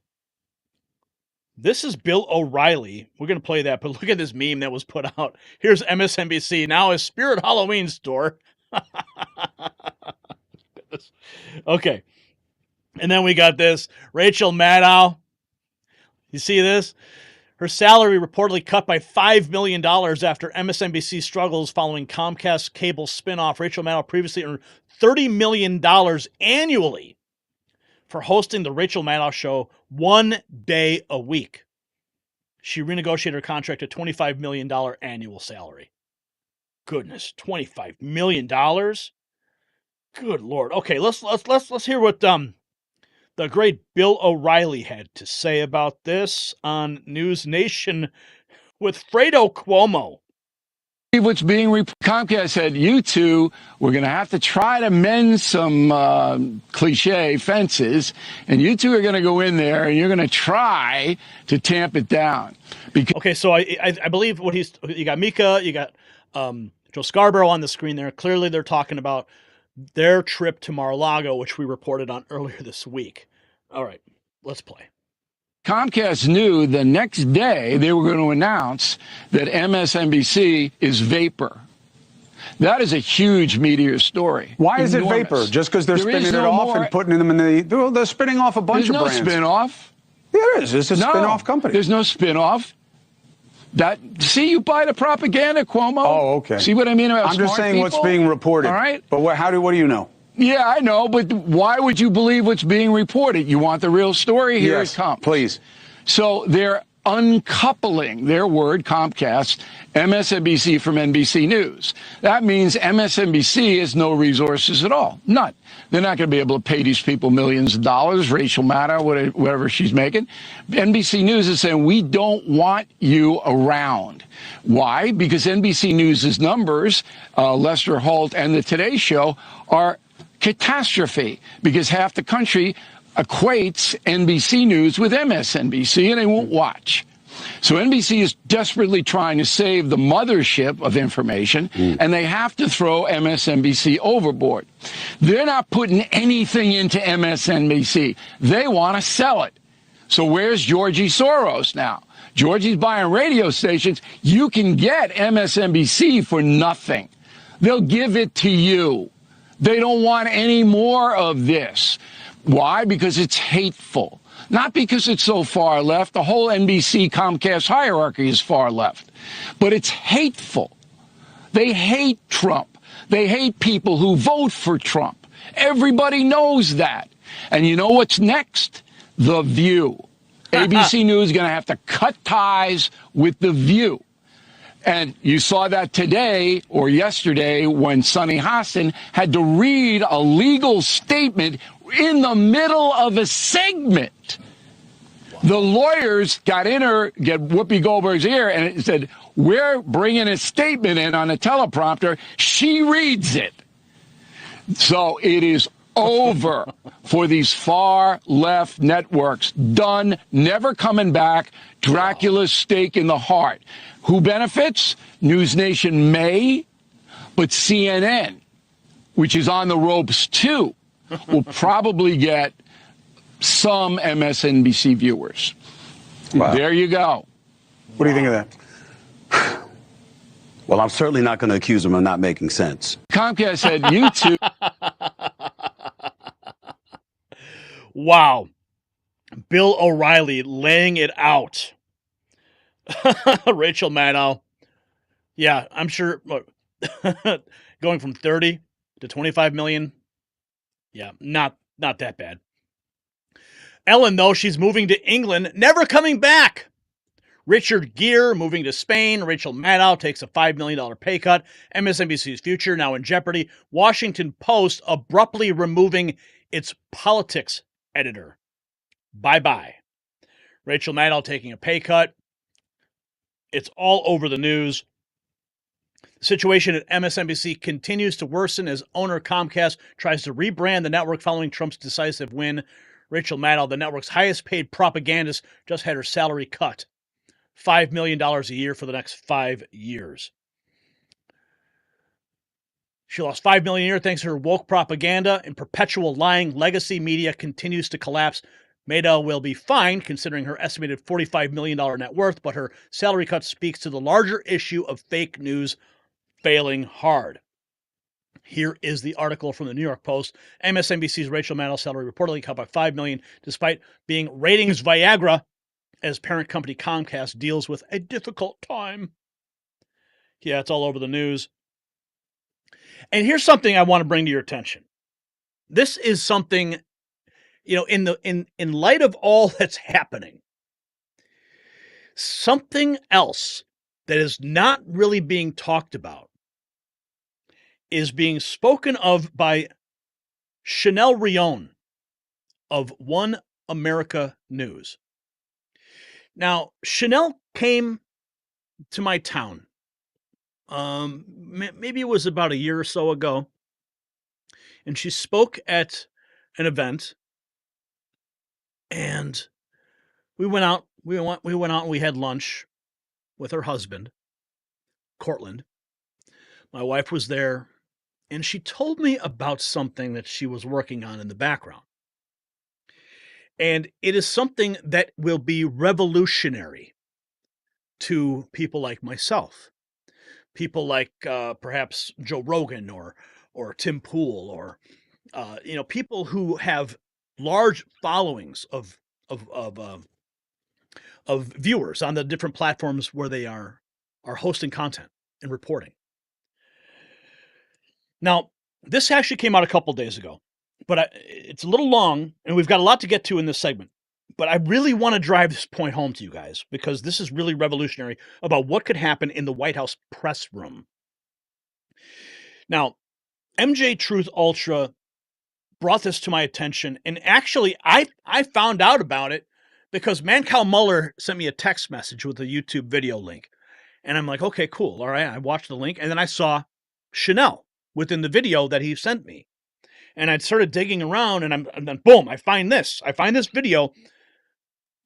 Donald Trump reportedly to give credentials to podcasters, YouTubers, and social media influencers, giving them access to the White House press briefing room. Another gigantic step in totally dismantling the fake news media. Now, the White House press corps, in that room, that's all assigned seating, and it's based on some kind of ranking system that they have. But the secret is who controls the seating. And it's not by any congressional authority, not even by White House authority that these seats are assigned. It's by the National White House Correspondents Association. But Chanel Rion is about to shake things up. I want you to hear this. This is very, very important. No standing. This is both a call to action and a step behind the scenes to a story that has never been told until now. So here's the condensed version. The White House Correspondents Association, a 501c3 founded by a bunch of top hat and cane 1913 Wilsonian old boys, and by the way, no girls allowed for decades, has operated on the White House grounds and tyrannically controlled the White House briefing room without any legal standing. They charge thousands to use those green tents outside. Pay to play. Donate and you may get a tent or even a seat inside the briefing room. That would be like you and me setting up a booth in front of the Lincoln Memorial and not only charging visitors to look at the memorial, but deciding who actually gets to see it. How long do you think it would take before the authorities showed up to escort us off the premises? So here we have a 501c3 controlling the activities on federal property. I saw firsthand, too, how scared everyone was of this cartel. No one had the guts to stand up to the WHCA. You see, the White House Correspondents Association dictates who sits inside the briefing room. They decide which outlets go into the Oval Office or travel with the president. Under what authority does the WHCA operate? Congressional approval? A White House agreement? A decree from some president long ago? Are they an official branch of the White House press office? Well, the DOJ answered this one. Zip, zed, nada. The WHCA, the White House Correspondents Association, is a no-jurisdiction private club acting like it's some federal agency protected by God himself. These are the gatekeepers. These are the ones who are allowed to sit in that room and push false narratives. So when Jim Acosta was assaulting Donald Trump's press secretaries, day after day after day, it's because of that organization that controlled the entire seating arrangement in that room and the green tents outside. When you see them doing news hits and they're standing in front of the White House, they're standing inside green tents that were set up by that organization. Well, Chanel, when I met with her when we had lunch, she told me that she set up her own. And she said, Gary, anytime you're in D.C., you let me know. You can use it. Let's continue. No. It exists out of tradition and because they say so and they're bullies. But you know, Congress did pass a law eliminating the practice of a monopoly. And that's exactly what the White House Correspondents Association is. So in April 2020, I founded the National White House Correspondents Association to counteract the WHCA. I drafted a memo. The press secretary at the time ran my long-form 60-pager past White House General Counsel, and they affirmed the White House Correspondents Association has zero legal standing. Ah, yes, the "we've always done it" authority clause. Yet, with no standing and this unchallenged monopoly, the White House Correspondents Association has used that press briefing room to peddle the DNC platform, and they've used it as a cudgel with which to beat and bully Trump's press secretaries and his representatives, and his entire Trump agenda. They beat and bullied me. I was the lone pro-America. Wait till you hear what she says, what they did to her. What they did to her when Donald Trump, this is heartbreaking, when Donald Trump gave her the green light to go into that press briefing room, she's about to tell you the nasty, nasty things that they did to her. Listen. Reporter, and doubly insulting for them, a minority female. But despite their every attempt to keep me from accessing Trump and Kayleigh, I was graciously invited by the White House and made to stand in the back of the room. WHCA members left nasty grounds on my desk, vandalized my workspace, blocked me in the briefing room, roped me off in the corner, cursed me on live TV, cut my internet cables, taped up my wooden chair. I then announced NWHCA's formation, the National White House Correspondents Association. And the White House Correspondents Association sent me a cease and desist letter. I ignored them. They did nothing. They were, of course, petrified I would expose their little secret. The not-so-great WHCA, I wrote in my memo to the White House, is not legally more than a tiny and ostensibly nonprofit Section 501c3 organization with about $350,000 in annual revenue and 0 employees. This puts the financial seriousness of the failing WHCA on revenue parity with a failing Subway sandwich store. Problem was, the Trump White House was in the midst of re-election. I was told the status quo would remain until the second inauguration. So I announced my organization and I waited. But empowered by my research, I struck a deal with the White House. And with OAN's funding, built a tent on the White House North Lawn. A tent that would be home for all us so-called riffraff. The White House Correspondents Association lost their minds, but they had no jurisdiction, no authority to stop it. And when Biden took office, they tried to take the tent. Secret Service came to my rescue. I call it affectionately the Alamo. It stands for this day, a symbol of press freedom. The White House home for One America News and all National White House Correspondents Association members, current and future. Boy, do I have stories about that tent. But I digress. So yesterday, Axios published this pearl-clutching scoop that Team Trump plans to shake up the briefing room by giving conservative media access to the White House. But, Axios points out, there's solace. At least the White House Correspondents Association can gatekeep the briefing room seats to keep out the riffraff. How cute Axios and the WHCA think they have that power. It's, of course, like them, fake news, but only if Trump's next press office has the guts to recognize they don't have this power. Deconstruct that briefing room. Make it reflect the new media faces that so decisively shamed the legacy outlets in their numerical irrelevance.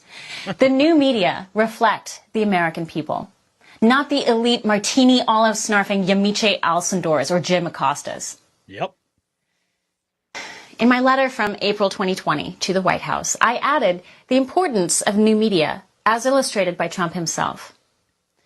President Trump has proven how effective are direct-to-America communications and has shown internet media and streaming are the future of communications in a modern presidency. No middlemen, no broadcasting licenses, no cable carriage disputes. The filter is gone.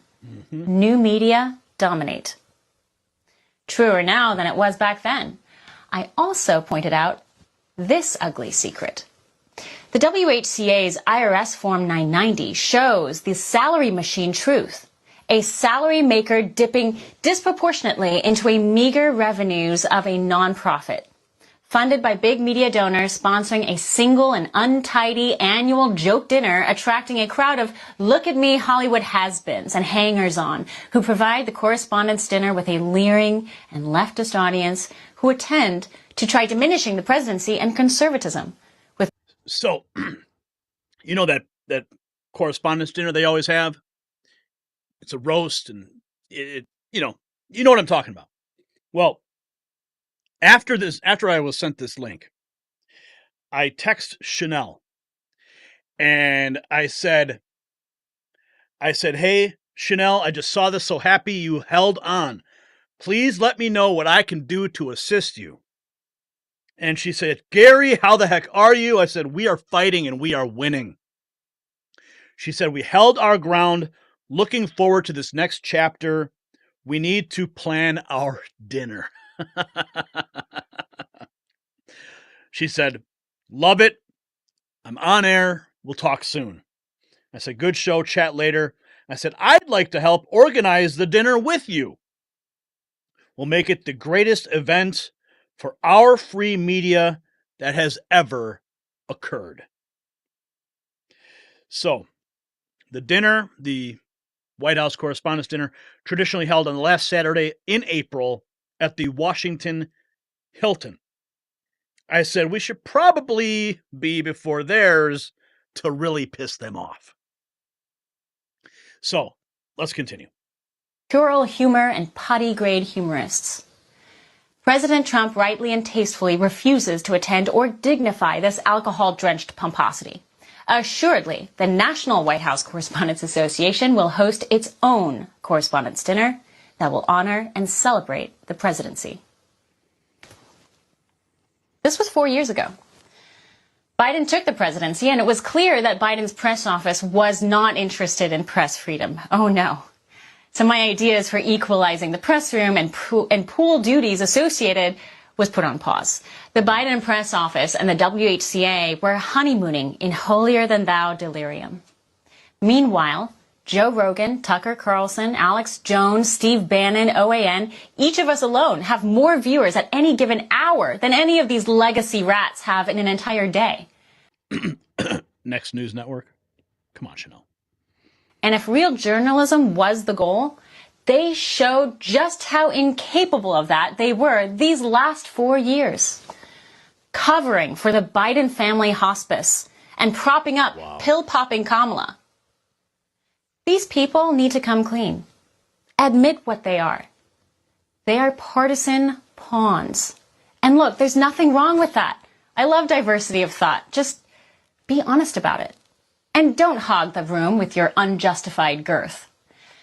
Perhaps now we might have an attorney general and an FBI director who can find out how much the WHCA has financially gained from the taxpayers' White House.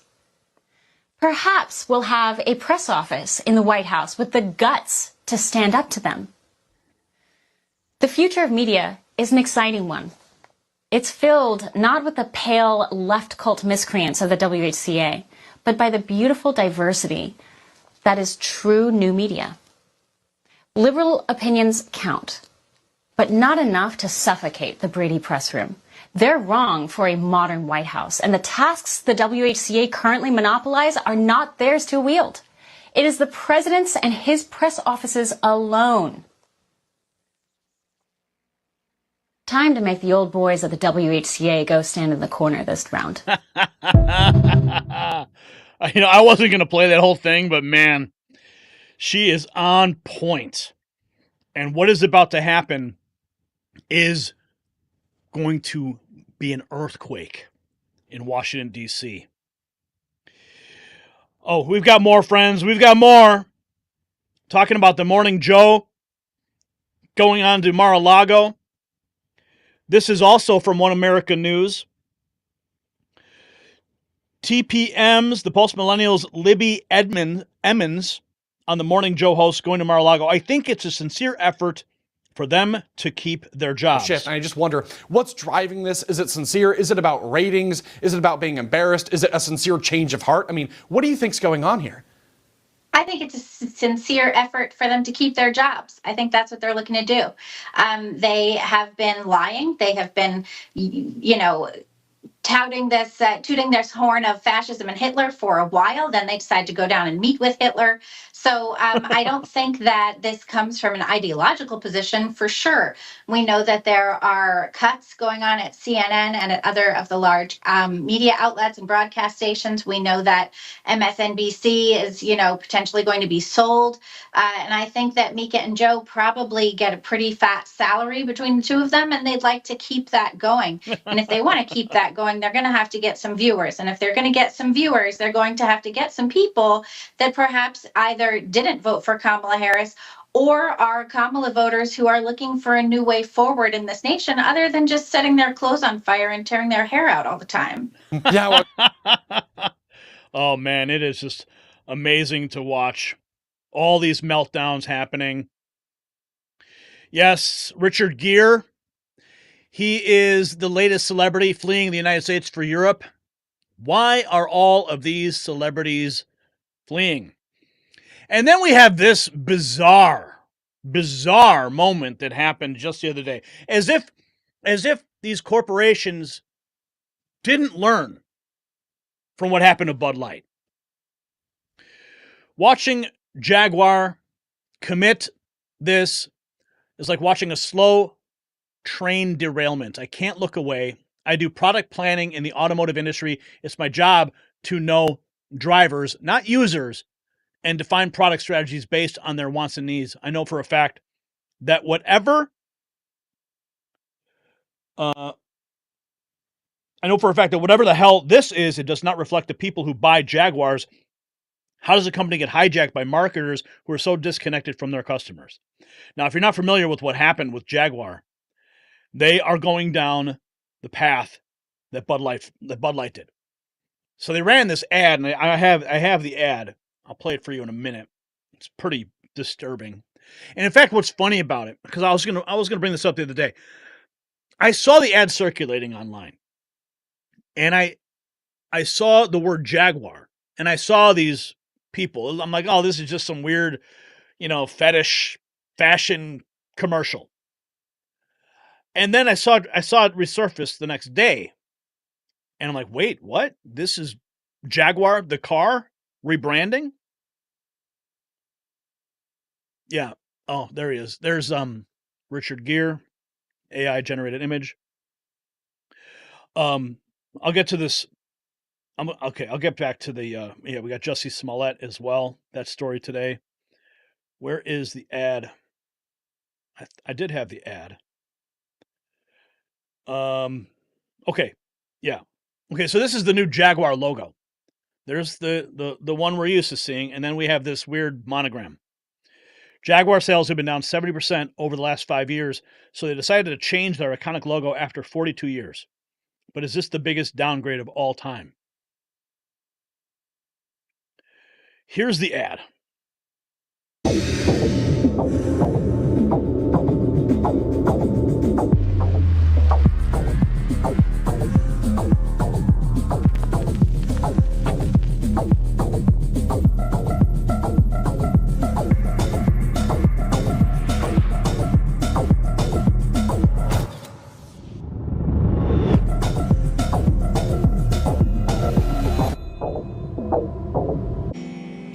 I was so confused when I saw that. I didn't quite understand.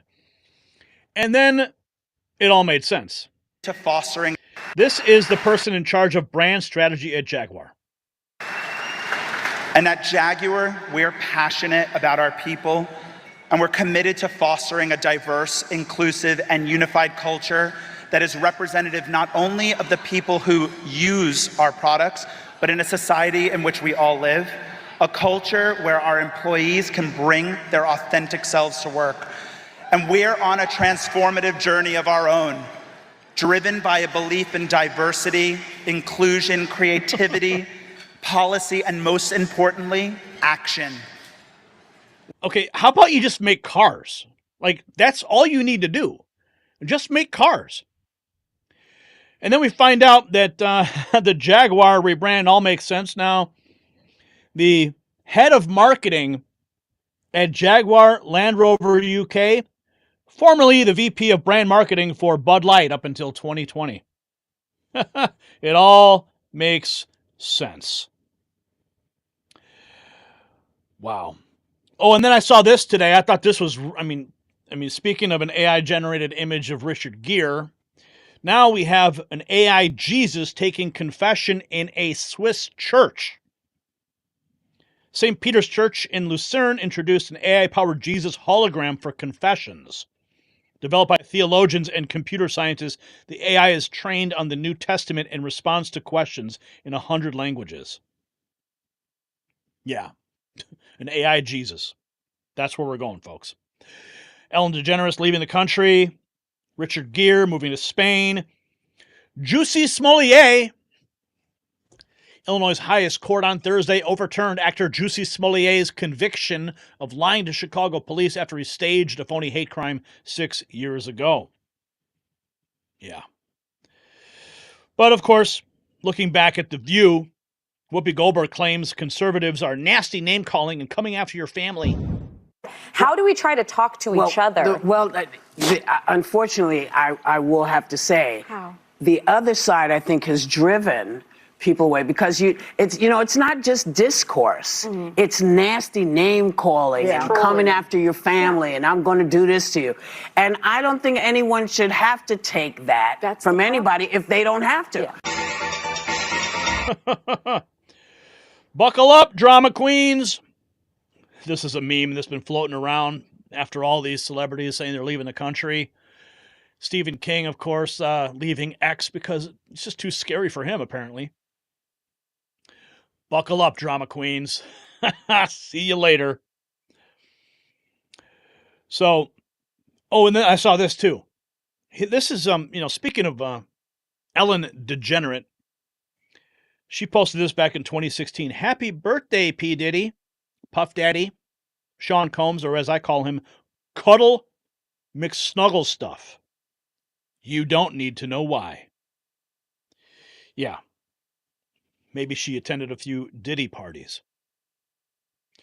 So lots of things are happening. Richard Gere going to Spain. I would warn the gerbil population there.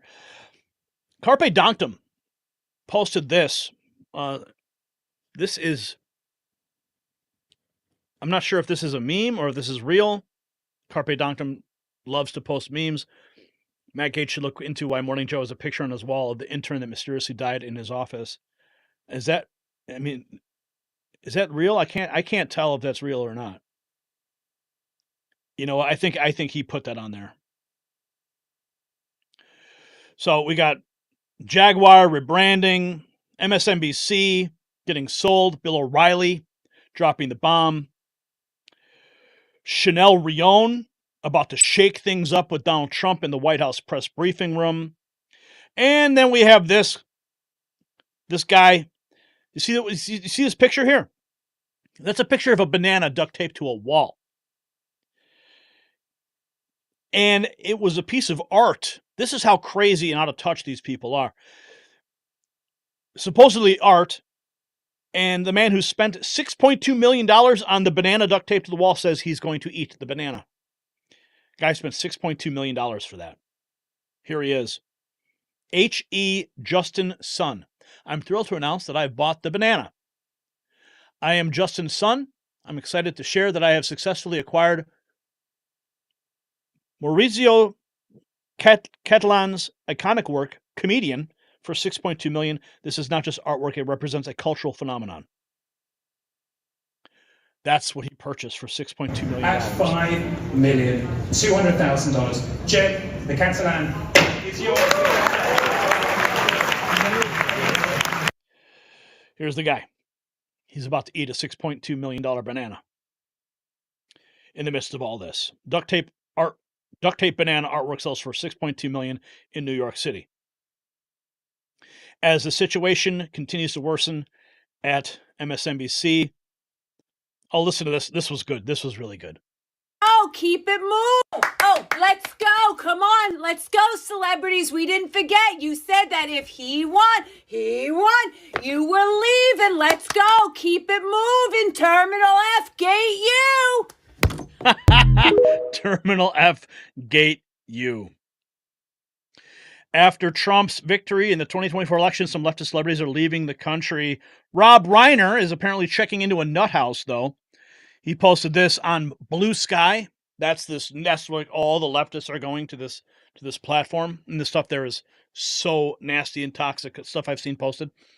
Rob Reiner says, I have made the decision to take the next few days to check into a facility for peace and relaxation. No phones, social media, no trolls, just calmness to heal my pain. Oh, Rob Reiner. Oh, this is good. It cannot.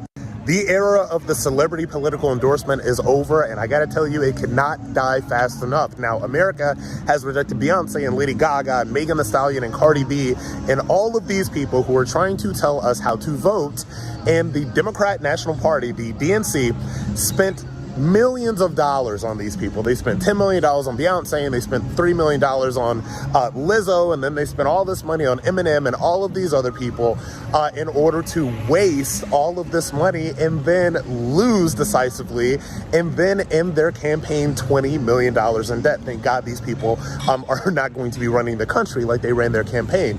But what this is saying is that the average person and the American people do not care about these celebrities anymore. We do not want to hear it.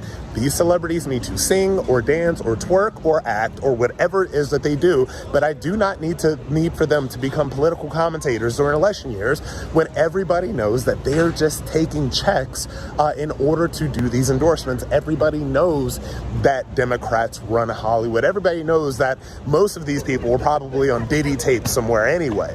And so that is why the vast majority of people have rejected them. That is why people do not care about celebrity political endorsements anymore.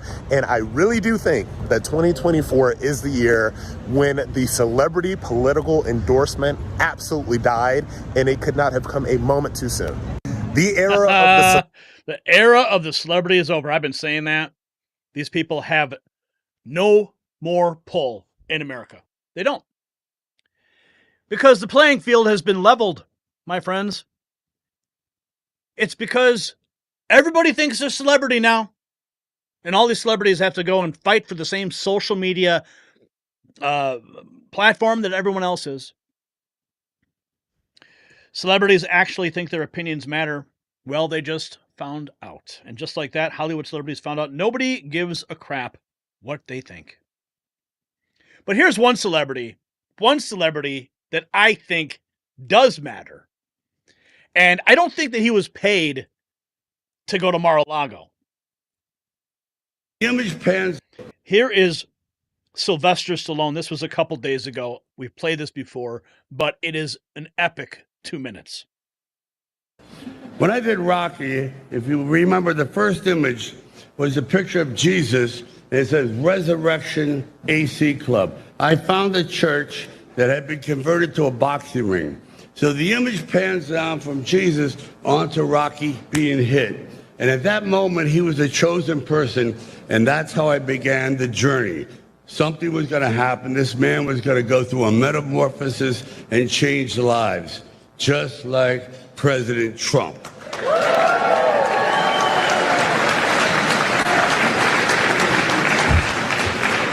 We are in the presence of a really mythical character. I love mythology. And this individual does not exist on this planet. Nobody in the world could have pulled off what he pulled off, so I'm in awe. And I'll just say this, and I mean it. When George Washington defended his country, he had no idea that he was going to change the world. Because without him, you can imagine what the world would look like. Guess what? We got the second George Washington. Congratulations!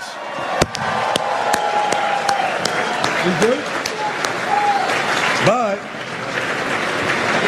second George Washington is about to regain his throne. Here's Jesse Waters on these celebrities, including Oprah. done it for free. $1 million to interview her in September. $1 million. Now, if she thought she was saving democracy, she should have done it for free. Kamala scared donors by calling Trump a dictator, got $1 billion, then just gave it to her friends and blew the rest on being a diva. Kamala went on a podcast, remember Call Her Daddy? But she didn't want to go to their studio in LA. So she made the host fly to DC and used campaign cash to build a fake set in a hotel room. She spent more than $100,000 to build it. That set, see it? 2 chairs, a coffee table, and a bookshelf. That's 6 figures. Now, we looked at the set. We probably could have done it for around $6,000. That's without labor. But where'd the rest of the money go? We don't know.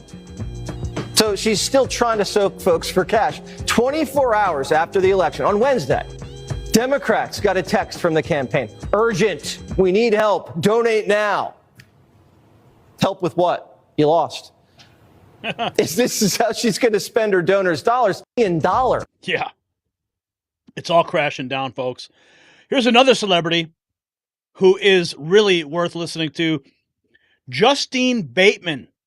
Remember her? Yeah, she's making some big waves. This came out a couple days ago, but it's a really important message. If you haven't heard it, stick around, listen. Threaten there. But what I'm really excited about is that the political correctness, the sort of woke era is over, because you need mob mentality momentum in order to keep that going, in order to threaten people if they're not thinking and talking the way you do, to threaten their lives, threaten their careers, threaten their place in society. You need that momentum in order to do that. And when Trump won presidency again, that cut that momentum off. So this whole woke era is over. Yep. You're right. I mean, they only are effective when they work in perfect harmony together. And now they're all divided and arguing with each other, and they're not on offense. They're canceling each other. And that's probably a good thing. Is it really official? You believe it's official? We're never going back to cancel culture. We're never going back to political correctness. You're calling it right here? Well, I'm saying you need that. I mean, when you look at mob mentality and the things that have happened, like the tulip mania hundreds of years ago, the burning of the witches in Salem, there needed to be a mob mentality momentum. And if you don't have that, it dies out. And I'm talking about, yes, things have changed politically, obviously, but it's spiritual. It's a spiritual shift. It started a little bit when Elon Musk bought Twitter and turned it into X, and it really changed when Donald Trump won this presidency. I can feel it, definitely. I can feel it too. There's also an excitement, and I don't know whether it's about the decisive victory or if it's about the way he's rolling out these cabinet officials. There's a promise in the air where people are expecting major change, and you're kind of on the edge of your seat because you don't know how it's going to happen or when it's going to happen, but people expect it to happen. Are you feeling that too? Yeah, for the last 4 years, very acutely, and I know it preceded these 4 years as well, but there's been kind of a pressing down and kind of limiting what people can say. And what happens too is you limit what can even occur in society. And so there's been a stagnation. Things haven't been moving forward in the arts, in philosophy, in politics, in medicine, in anything. And I don't mean technically did things, were there technological advances or anything like that. I mean innovation, like with your thoughts, with what is coming into your spirit from God, magic, the universe, whatever you want to call it. That's been stagnated for at least 4 years. And now that's changed. And that's what I'm really excited about. I've been waiting for this moment for a long time. It's a brilliant observation. And I've noticed it too, that culture is stuck. They keep making repeats of every movie. Every TV show's a repeat. There's no creativity in Hollywood, in literature, in the arts. As you mentioned, you've noticed it more than anybody, I'm sure. But it's great to get those juices flowing again and get the spirits unbound. Justine, thank you so much for joining Jesse Watters Primetime. Great to see you again. So we've covered a lot of ground in this segment. So much ground. So there you have it. The Great Awakening is causing the Great Escape. While Ellen packs for Britain and Maddow counts her shrinking millions, real Americans are reclaiming their culture. But here's the real question. Are these celebrities running from Trump's victory, or are they running from what's about to be exposed? Don't forget to check out our new MAGA Avengers collection at shop.nextnewsnetwork.com. It's perfect for celebrating these celebrities discover their passport privileges. So drop your thoughts in the comments. Is this mass exodus just the beginning? And what do these celebrities know about what's coming next? With MSNBC on the chopping block and Comcast looking for buyers, could this be the end of the mainstream media as we know it? Wow, that was a long segment. I wasn't going to play the whole Chanel Rion piece, but I think it provided some excellent context to everything in the segment. And yeah, Chanel's great, Robin. Chanel's awesome. Parmis Dax, thank you. Yes, thank you. Such a good show tonight. Well, we're not done yet. We've got more to get to. And I think there was another super chat. We'll check in real quick. Thanks. Let's see. Where is it? Okay. Big Dog Blackie. Grady Judd has a BMF wallet. Gary, do you sleep? What's a BMF wallet? No, I don't sleep. Cindy Durbin. $1.99. And Cindy says, thanks, written on top of a purple heart. Thank you, Cindy, for that $1.99. Polly Medina. She says, thanks, Gary, dropping $2. And I think that was Polly's 5th super chat on the channel. Thank you, Polly. And F. Joe Biden asked the question, are you getting a seat in the press corps, Gary? Well, that is a good question. And in fact, I did quote tweet that video with Chanel on our X account. If you're not following us there, what are you waiting for? And I said, looks like we may have to hire a Washington White House press correspondent if this happens. So maybe we will have an official Next News Network correspondent in Washington, D.C. I will hold down the studio here, but it is something that I will be looking into. Obviously, none of this is really going to happen until January, February, and we'll be working towards that. Let's just put it that way. But it's something that I've wanted to do for a long time. I've wanted to have for a long time, but the gatekeepers would never allow it. Another super chat just came in, and this is from Merlise. They're fleeing the nuclear war they're starting. Well, UK is on the target list there, so Ellen DeGeneres isn't going to be hiding from very much. Thank you for that $1.99, Merlise. Okay, let's see. We've got the Doge Hammer. This is all happening. This is going to be a good segment. Buckle up, my friends. Buckle up. Don't go anywhere. Where are you going? Stay here. The party's just getting started. Wait. Another. We got a double super chat just came through. Stella Artois. Gary, can Next News get on Truth Plus? Good question. I don't know. In fact, when I was at Mar-a-Lago, I did meet somebody who was behind, what's the platform that the pillow guy, Mike Lindell, he runs a platform. So I met the guy who's behind that, talked to him about it. We were supposed to have a conversation. It didn't happen. Maybe that will happen. Maybe they'll pick up this show. And then we have Sherry Foster dropping $5, and it's a super sticker of a hippo character running at high speed, his legs forming a ball-like blur. Sherry, thank you for that moment of levity with your super sticker. Okay. All right. Let's get back at it and jump into it. Ladies and gentlemen, the swamp creatures are about to meet their match. Elon Musk and Vivek Ramaswamy, now heading Trump's Department of Government Efficiency, also known as DOGE, well, they're unleashing the biggest waste-cutting operation in American history. And just when the bureaucrats thought it couldn't get worse, Marjorie Taylor Greene steps in as the chair of the DOGE Oversight Committee.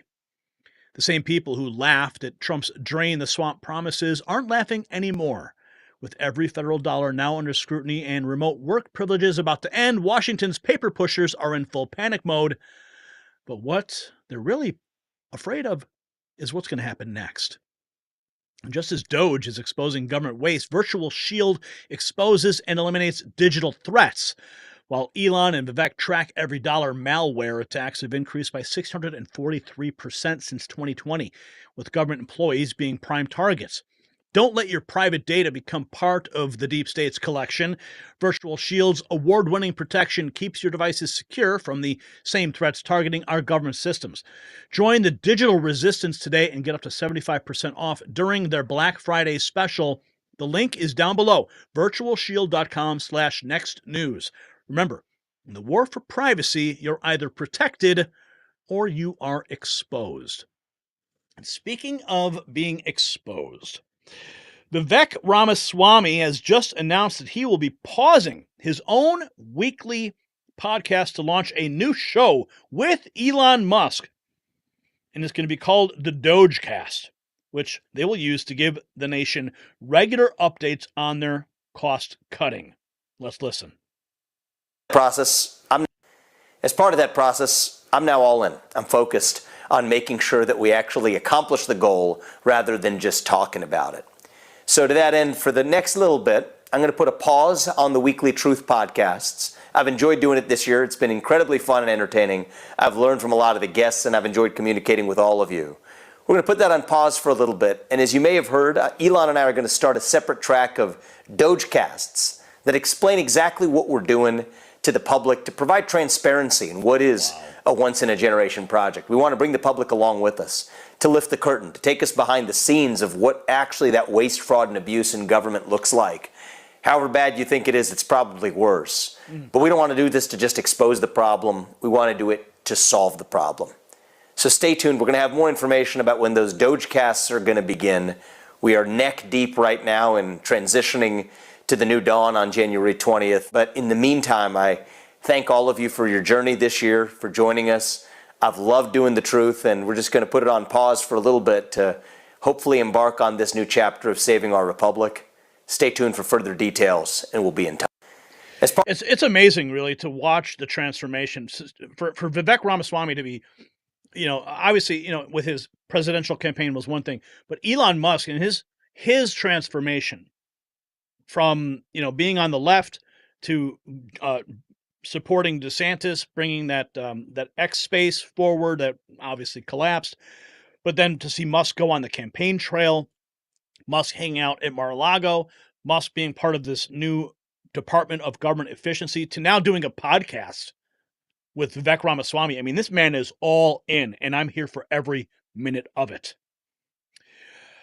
Now, there's a lot going on with this whole transition and all the different appointments. Well, a friend of mine is somebody who I would love to see in the administration. Brick Suit posted this about 6 hours ago. America needs nuclear energy in its future. I'm hoping that J.R. Majewski finds a spot high up in the energy department to help out. He's in the industry, will advocate for next-gen nuclear tech, and is loyal to President Trump. Give J.R. a boost, people. And J.R.'s campaign was endorsed by President Trump. I actually met JR at a fundraiser with, I believe it was Sarah Huckabee Sanders. That's where it was at Trump Tower, Chicago. And I've become great friends with JR, and I would love to see him working in the administration. So anything you guys can do, tweet about it. If you got any influence in those circles, help JR get into that position. So not only are we seeing the dismantling of the bureaucratic administrative state, we're finding this out, that the Dismantle DEI Act, which Senator J.D. Vance sponsored, just got approved by the committee after Congressman Michael Cloud masterfully supported it. Listen to this. A stain. Diversity, equity, and inclusion are three words that don't necessarily mean what we think they mean. And in spite of the altruistic motives of some of the purveyors of it, diversity, equity, inclusion, as it's been initiated in our federal government as an ideology, seeks to categorize individuals based on their immutable characteristics. It is a rejection of the principles that people should be judged on the content of their character and their individual achievement rather than their sex, race, national origin, or ethnicity. DEI is a huge step backwards for our country. It has taken generations, not to mention a civil war, a civil rights movement, to move past a stain on our nation's history. But we have made tremendous progress. But to codify discrimination in an effort to remove discrimination is a woeful initiative and would undo generations of progress we have made as a nation on this. Every tear, every drop of blood, the sweat of our founders, our forefathers that have fallen would be in vain for us to continue and to reverse the path that we have. True justice is blind. It should not consider race or sex.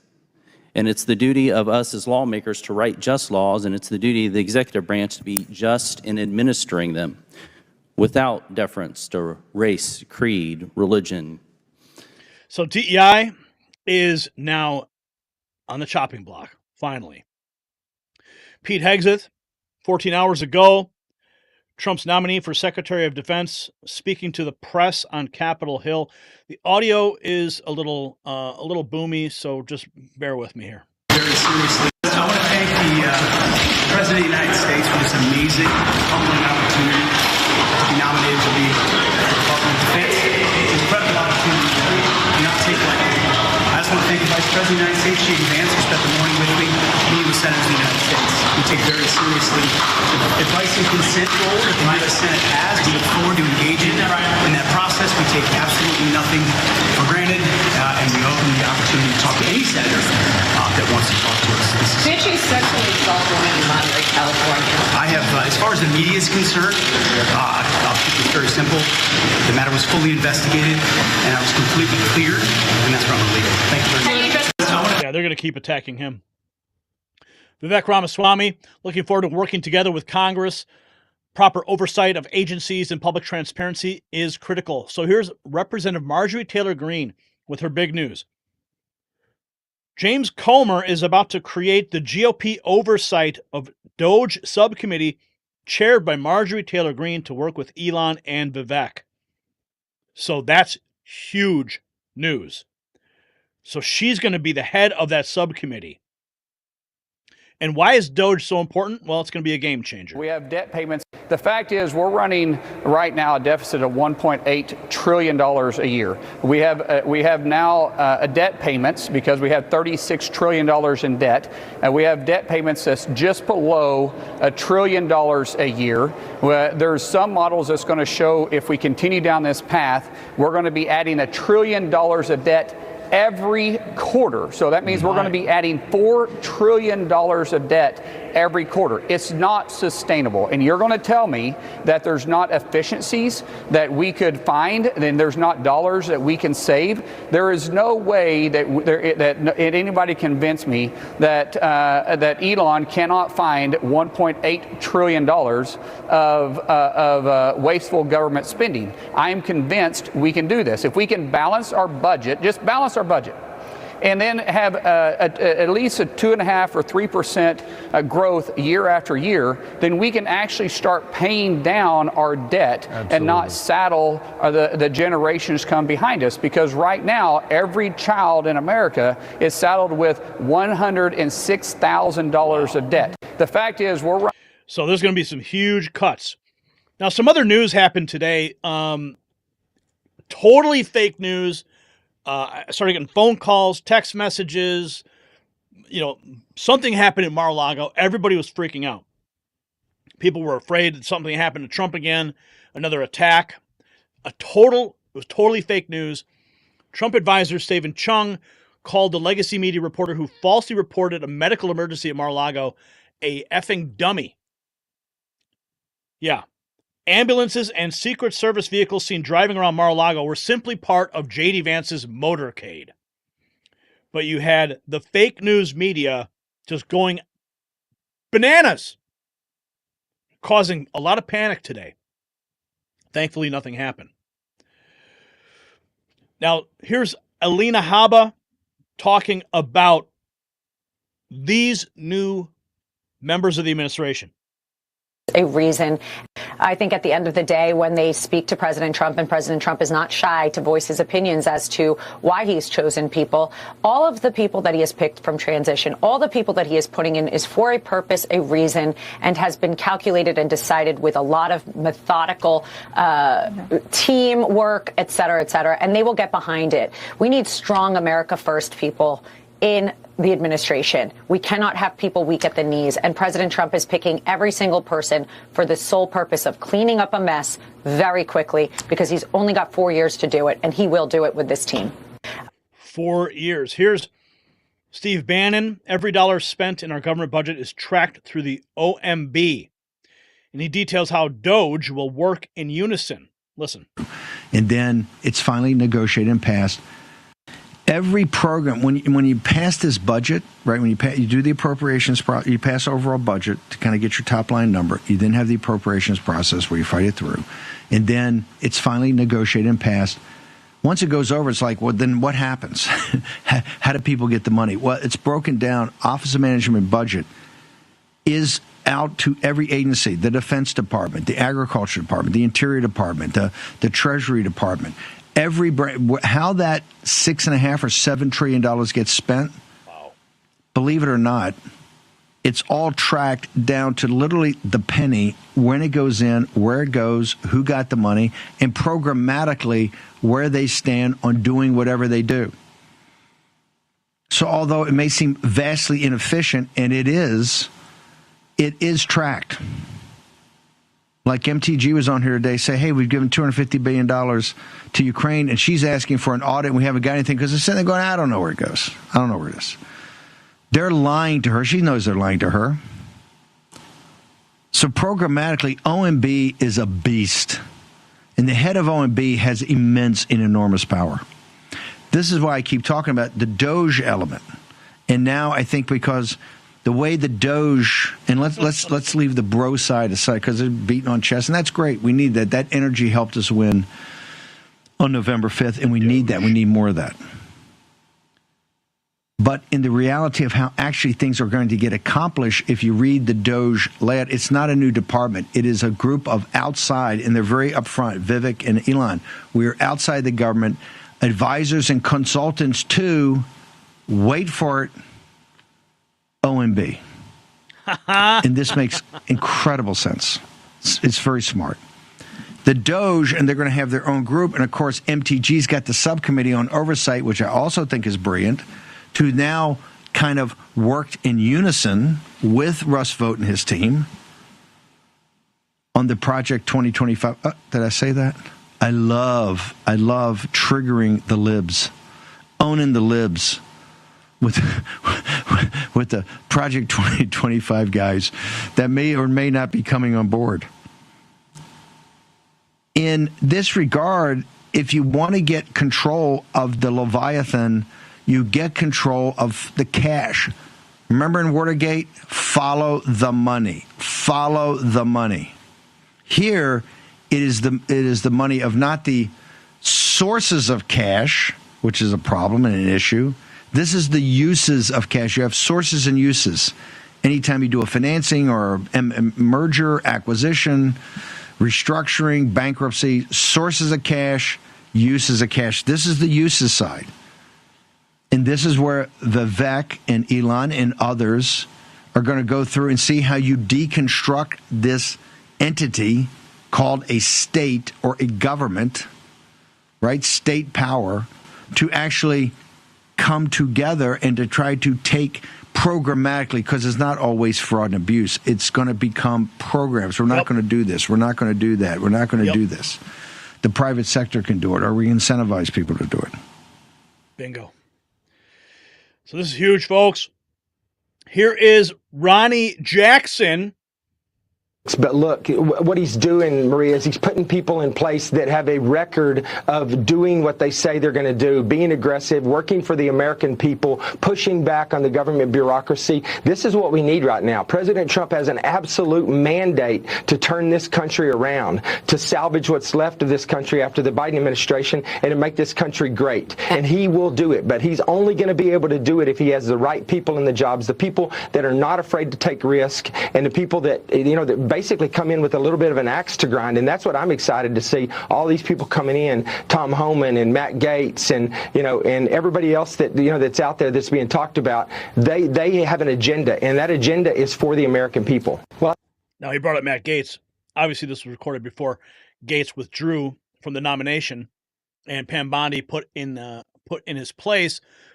But again, I fall back to the 4D chess scenario, where Gaetz could be installed as the senator from Florida. And that could have been the long game all along. And, okay, then there's this talk about the FBI director. And let's listen to Kash Patel here. Okay, I want the 9/11 files. I want this. I want that. All the FBI need a 24/7 declassification office, whatever you want to call it. Transparency, truth, whatever, I don't care. Sits in the White House, reports directly to you, and you take incoming from the United States of America. I want JFK. I want the 9/11 files. I want this. I want that. All the FBI, and this is a tool, this is something we didn't cover. What the deep state uses the most to cover up their corruption is an illegal application of the classification system. Remember the Lovebirds text from, this is a beauty, the Lovebirds text from FBI, DOJ land, Russiagate, Strzok and Page were texting each other. They were running the Russiagate investigation against Trump. They were the head of the counterintelligence unit at the FBI, and they're having an extramarital affair together. Can't make this stuff up. They're sending each other texts about how much they hate Trump and are going to create an insurance policy to stop Trump. Then we finally find those text messages. You know what the FBI and DOJ do for like a year? Redact them to congressional investigators and congressional men and women running the oversight of their agency. That's just one example. So imagine him as the FBI director. It certainly is a strong possibility. I hope it happens, personally. Some of the other names are terrifying. President Trump is putting together President Trump is. Excuse me. This is Caroline Leavitt, and she is now officially been tapped to be the White House press secretary. Putting together a brilliant cabinet of fantastic America First fighters, from Elon Musk and Vivek Ramaswamy, who are going to cut the waste out of our federal bureaucracy, to Susie Wiles, who is going to serve as the first female chief of staff in history. Take that, Mark Cuban, to Tom Homan. No one better to secure the border than him. And I'm so excited to speak on behalf of a president who just received a resounding mandate from the American people to deliver on the promises that he made on the campaign trail. We have the House, we have the Senate. President Trump is going to get to work on day one to implement real change that will deliver real relief and support to the American people who are struggling right now under the Harris-Biden administration. It's happening, friends. Phil Holloway. So Senator John Thune told Brett Baer that only 6% of federal employees are back on the job in person. This feels like a job for Doge. Completely unacceptable. Yes, the ambulances at Mar-a-Lago turned out to be a false alarm, according to Raheem Kassam and the guy who started the rumor itself. Yeah. Elon Musk and Vivek Ramaswamy, the co-leaders of what President-elect Donald Trump has called the Department of Government Efficiency, said on Wednesday they supported requiring federal employees to work from the office 5 days a week. So the vacation is over for all of those government parasites. I just called Dave Yes, McCormick. it was a false alarm today at Mar-a-Lago. Reports of ambulances leaving Mar-a-Lago coming from a fake CBS pool of reporters They are not authorized by Team Trump. To congratulate him. Democrat Bob Casey officially conceded the race for Senate in Pennsylvania to Dave McCormick. This is a huge win. We successfully stopped this steal. Listen. Vote was the first. I just called Dave McCormick to congratulate him on his election to represent Pennsylvania in the United States Senate.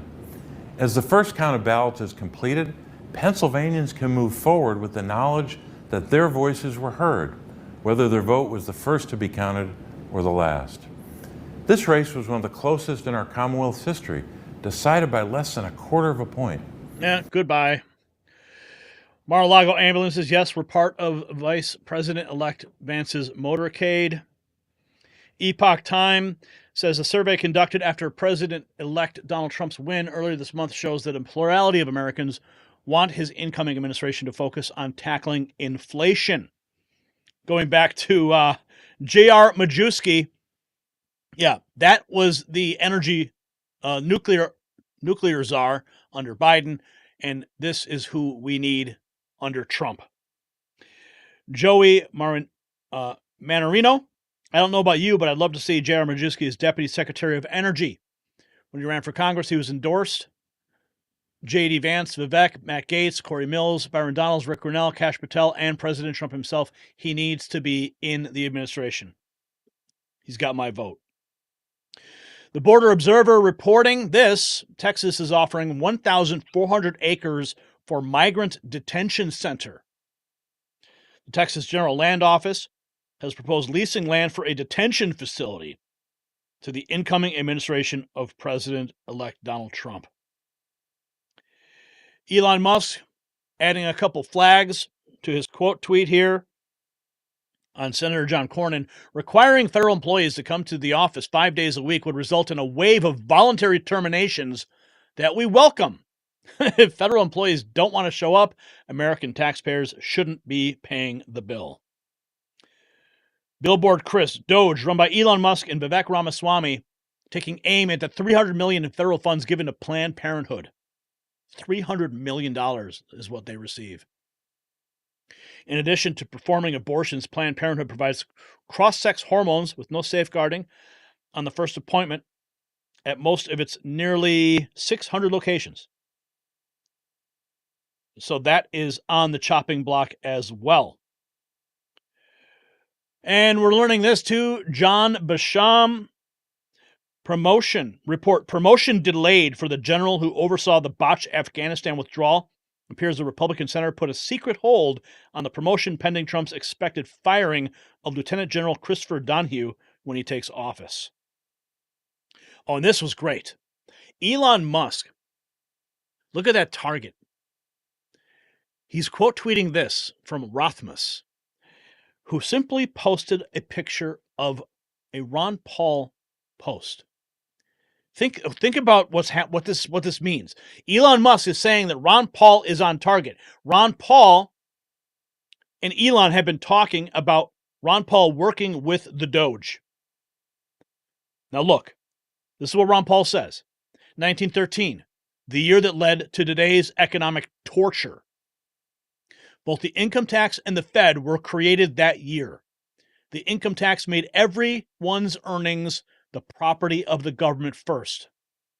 What the government allows people to keep is then relentlessly stolen by the Fed's inflation. Elon Musk, working with Ron Paul, absolutely game-changing that he would post this. They understand the danger of the income tax and the Federal Reserve.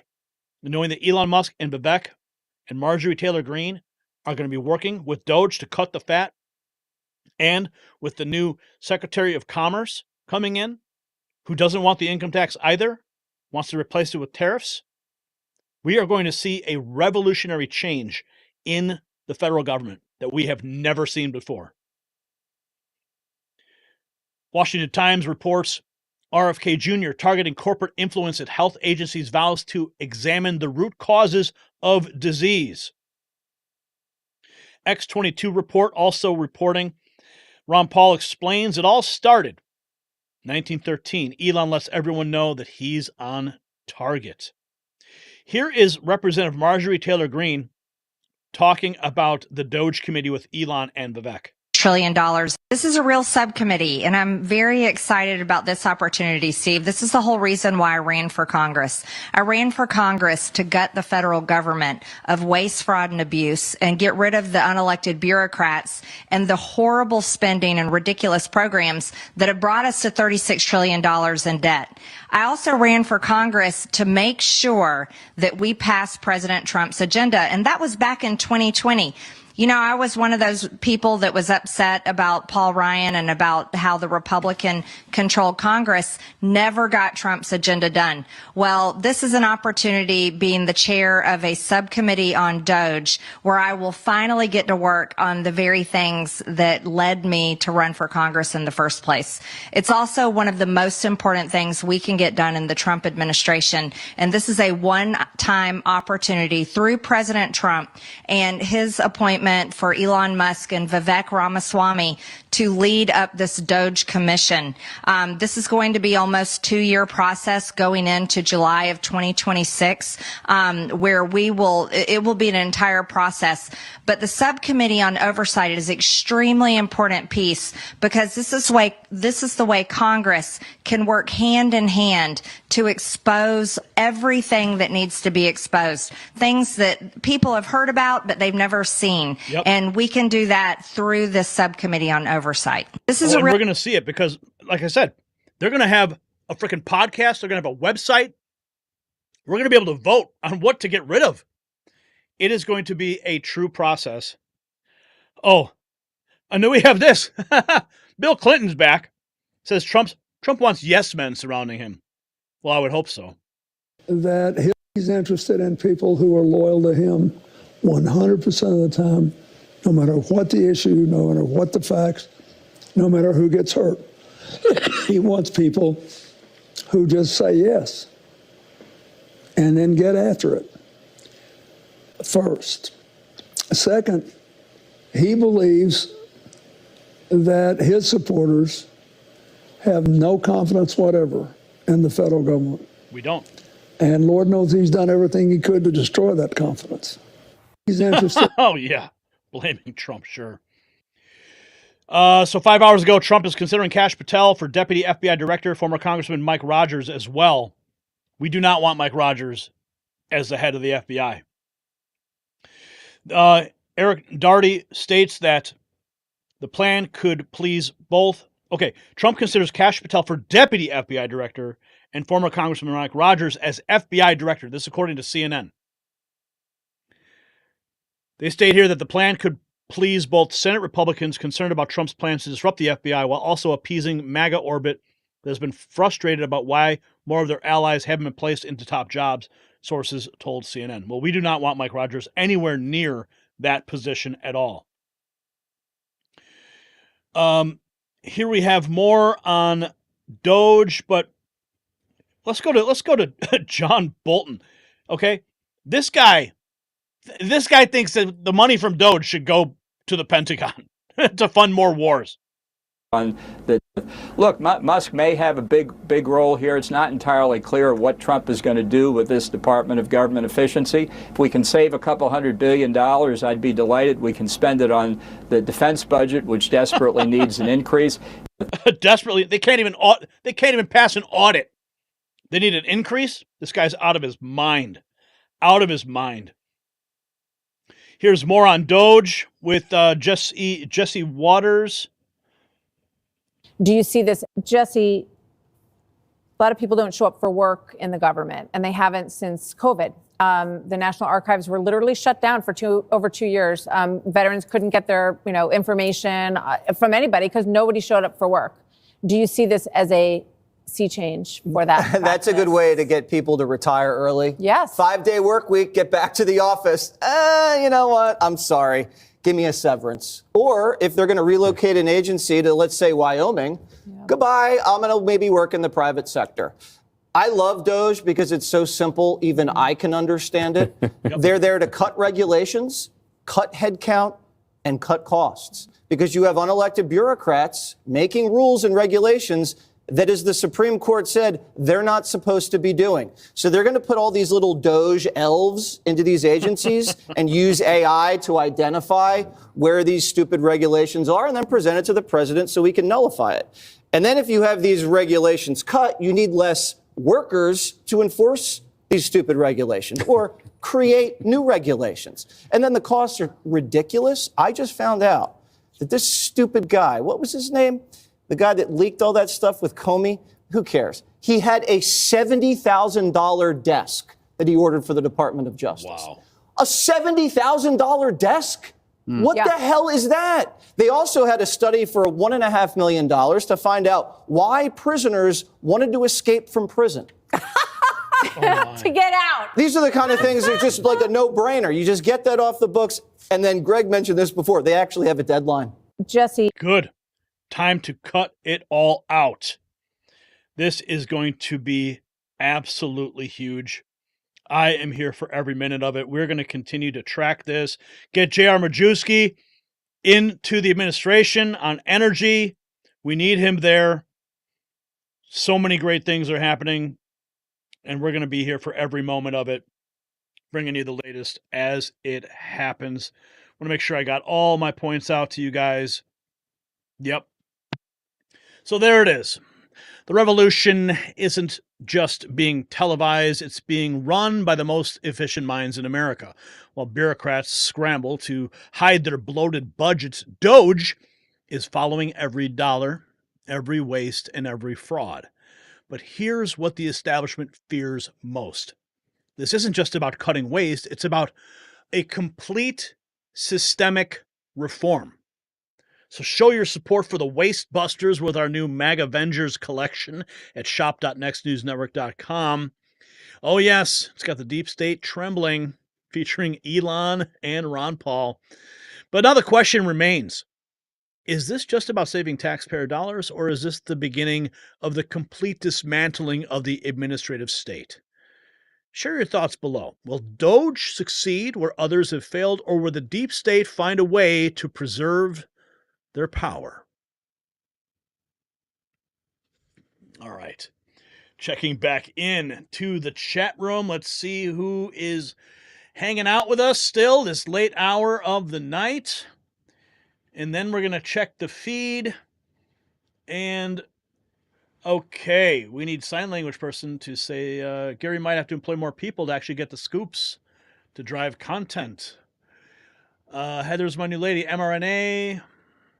I can't wait for Pence to hit it out of the park. What? Vance. Scotty. Meet me at Applebee's, says Ides of March. What's going on at Applebee's? People hanging out there tonight? Let's see. Continuing. Suzanne. My son and his wife have a new baby. They work for post office coding, but from home. I hope they don't make them go in all the time. It's nice for the baby, cheaper for government. I see what you're saying, Suzanne. I see it. Okay, Min Yu. What the outcome will be with the death of legacy media is Gary will have to work harder. Yeah. Make no mistake, Joe is an evil man. Pam says, thank you, Gary. Firecracker loves the show. We love you, Firecracker. All right. Okay. Let's see what else is going on here. Oh, look at that. We have another super chat that just came through. F. Joe Biden. He says, have you seen Mike Hunt? Oh, man. Really, dude? Really, bro? You spent $2 for that? Okay. All right. Yep, I said it. I said it. You got me. You can laugh now. You can laugh. What is this, an episode of The Simpsons now? Oh, man. Oh, wow. Okay. Let's see what we've got going on. Let's check the latest from the feed here. It is late. I still have thumbnails to make tonight. So my work still isn't done.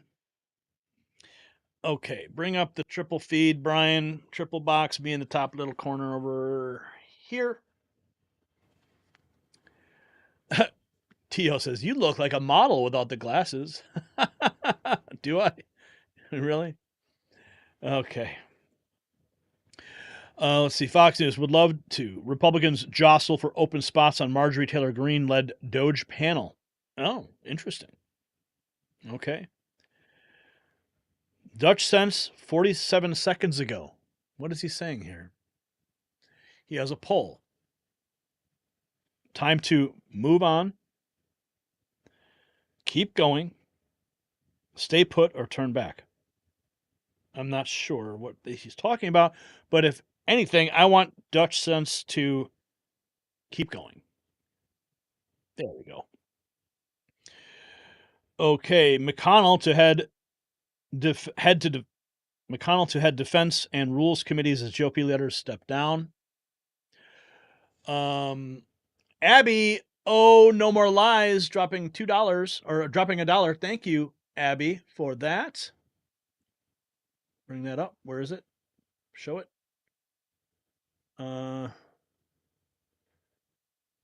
Okay, let me pop the super chat tab and we'll get that clearly. There she is. $1. Thank you. Thank you. Thank you. Thank you. This computer's starting to get laggy. Okay, there's super chat. Okay, another one came through from Frosty Sprinkles. Frosty Sprinkles says, hi, Gary. I don't know if you remember me, but I started watching your channel since 2016 when Trump got elected. Hope your studio grows. Thank you, Frosty. How can I forget a name like that? Frosty Sprinkles. Sounds like a breakfast cereal that I would enjoy as a child. Awesome. Thank you, Frosty, for that $5. Much appreciated. Okay. Oh, my. Health Ranger. He says, Mitch McConnell proves that you can serve as the U.S. Senator and fill your adult diaper at the same time. Mike Adams, love it. Eric Doughty. When Trump gets in, his DOJ should investigate all Biden-Harris admin communications regarding the Russia-Ukraine war, the border, find out what they said about how to make his job difficult coming January 20th, expose it. Oh, after Joe Biden's back. It's got to drop $2. Had to mess with you. It's 3 a.m. Yes, it's 3 a.m. somewhere. Right now, it's about 1:50 Central Time. Goodness God, what am I doing? Oh, boy. PGA Tour golfer Brian Hammond reveals family friend in a coma. Oh, no, after she tried to save son from near drowning. That's horrible. 3 hours ago, Roger Stone posting the fact that corrupt former FBI official Andrew McCabe is for Mike Rogers. Free FBI director tells you exactly why Donald Trump must not appoint Rogers. Only Kash Patel will clean house at the especially corrupt FBI. Oh, wow. Look at that. Former Trump FBI deputy director and CNN senior law enforcement analyst Andrew McCabe said Thursday that Rogers would be a totally reasonable, logical selection to nominate to head the agency, pointing to his knowledge in the intelligence community and his experience at FBI. McCabe cautioned against empowering Patel, saying on CNN as a source, no part of the FBI's mission is safe with Kash Patel in any position of leadership in the FBI, and certainly not the deputy director's job. Well, hey, that says it all, right? If McCabe is against him, then I'm for him. Elon Musk 2 hours ago, 80%, but the point remains valid. Elon Musk fired 90% of the Twitter staff and is functioning better. Government employees? Yeah, buckle up. Wall Street apes. Should the federal government be cut by 90%? Oh, that's a yes from me. That is a yes from me. Zero Hedge posting 6 minutes ago, Russia lists U.S. missile defense base in Poland as a priority strike target. We brought that up in our first segment tonight. U.S. intelligence warns defense companies of Russian sabotage threat. Still happening here. London's pie and mash makers say Cockney favorite needs special status. What?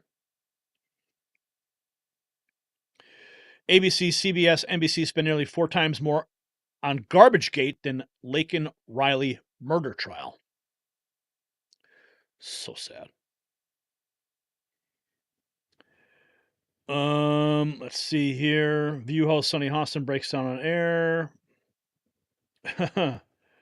Okay, let's see. After withdrawing his name, Matt Gaetz gets fantastic news. Trump considers sanctions against the ICC. After International Criminal Court issued arrest warrants for Netanyahu and Gallant, Trump is reportedly considering plans for punitive actions against ICC officials. Glenn Greenwald, who would have guessed that Netanyahu would respond to the ICC's war crimes arrest warrants against him by calling everyone involved anti-Semitic? Stephen Miller, today I introduced legislation with colleagues to restore funding to UNRWA. What? How about not? Let's see. Robert Mueller's wife. This is Robert Mueller's wife, Ann. Ann's grandfather was Charles Cable, the number 2 at the CIA under Allen Dulles until JFK fired them after Bay of Pigs. His brother was mayor of Dallas. When they hit JFK, Mueller covered up Waco, Oklahoma City in 9/11. The swamp runs deep, doesn't it, though? Health Ranger Pam Bondi wants to bomb more children.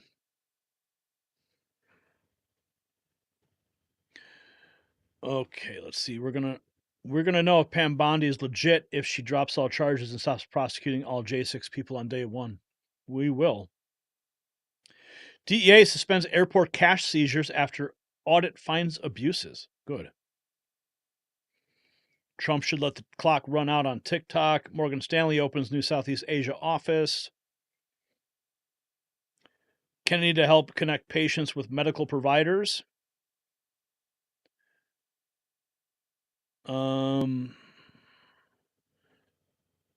Let's see. Oh, goodness. I can't look at that. Okay. I think that's about it, folks. I got more work to do. I got more thumbnails to create tonight, 4 of them. We got to get these videos out for you guys. So, ladies and gentlemen, what we've witnessed tonight isn't just news, it's history unfolding before our eyes, from Putin's terrifying ICBM demonstration to Trump's brilliant AG maneuver with Pam Bondi, from the great celebrity exodus to the Doge revolution led by Musk, Vivek, and MTG. We're watching the complete reformation of our world in real time. The mainstream media won't tell you these stories. They can't. They're too busy writing their own obituaries as MSNBC crumbles and their stars flee the country.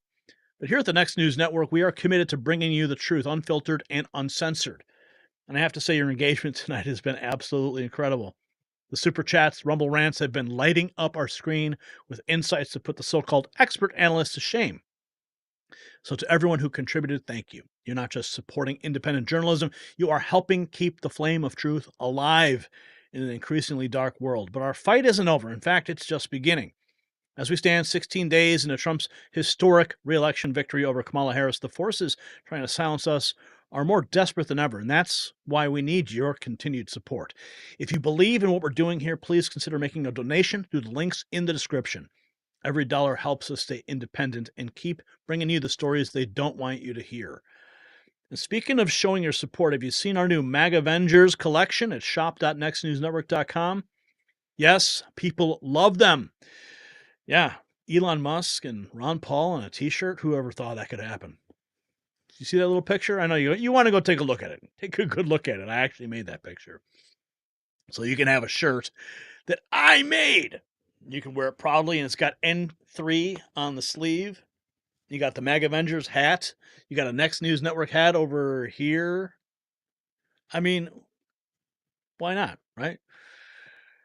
Patriots across America have an opportunity to wear these limited edition pieces with pride. So don't wait. Once they're gone, they are gone for good. Before we go, I do want you to do something crucial. Share the stream with everyone you know. Text it, email it, post it everywhere. The algorithms might try to suppress us, but they can't stop direct action. If you haven't already, make sure you follow us on Rumble and X, because you never know when big tech might try to silence us here. And Sherry Foster dropping a super chat right now. What's up, Sherry? $3. Thank you, Sherry. If you got super chats, get them in now, because the time is ticking. So tomorrow we'll be back with more explosive revelations about what's really happening in our world. Until then, stay vigilant, stay informed, and remember, the truth is not just a weapon, it's our salvation. This has been the Raw Feed. I'm Gary Franchi. Good night, and God bless America.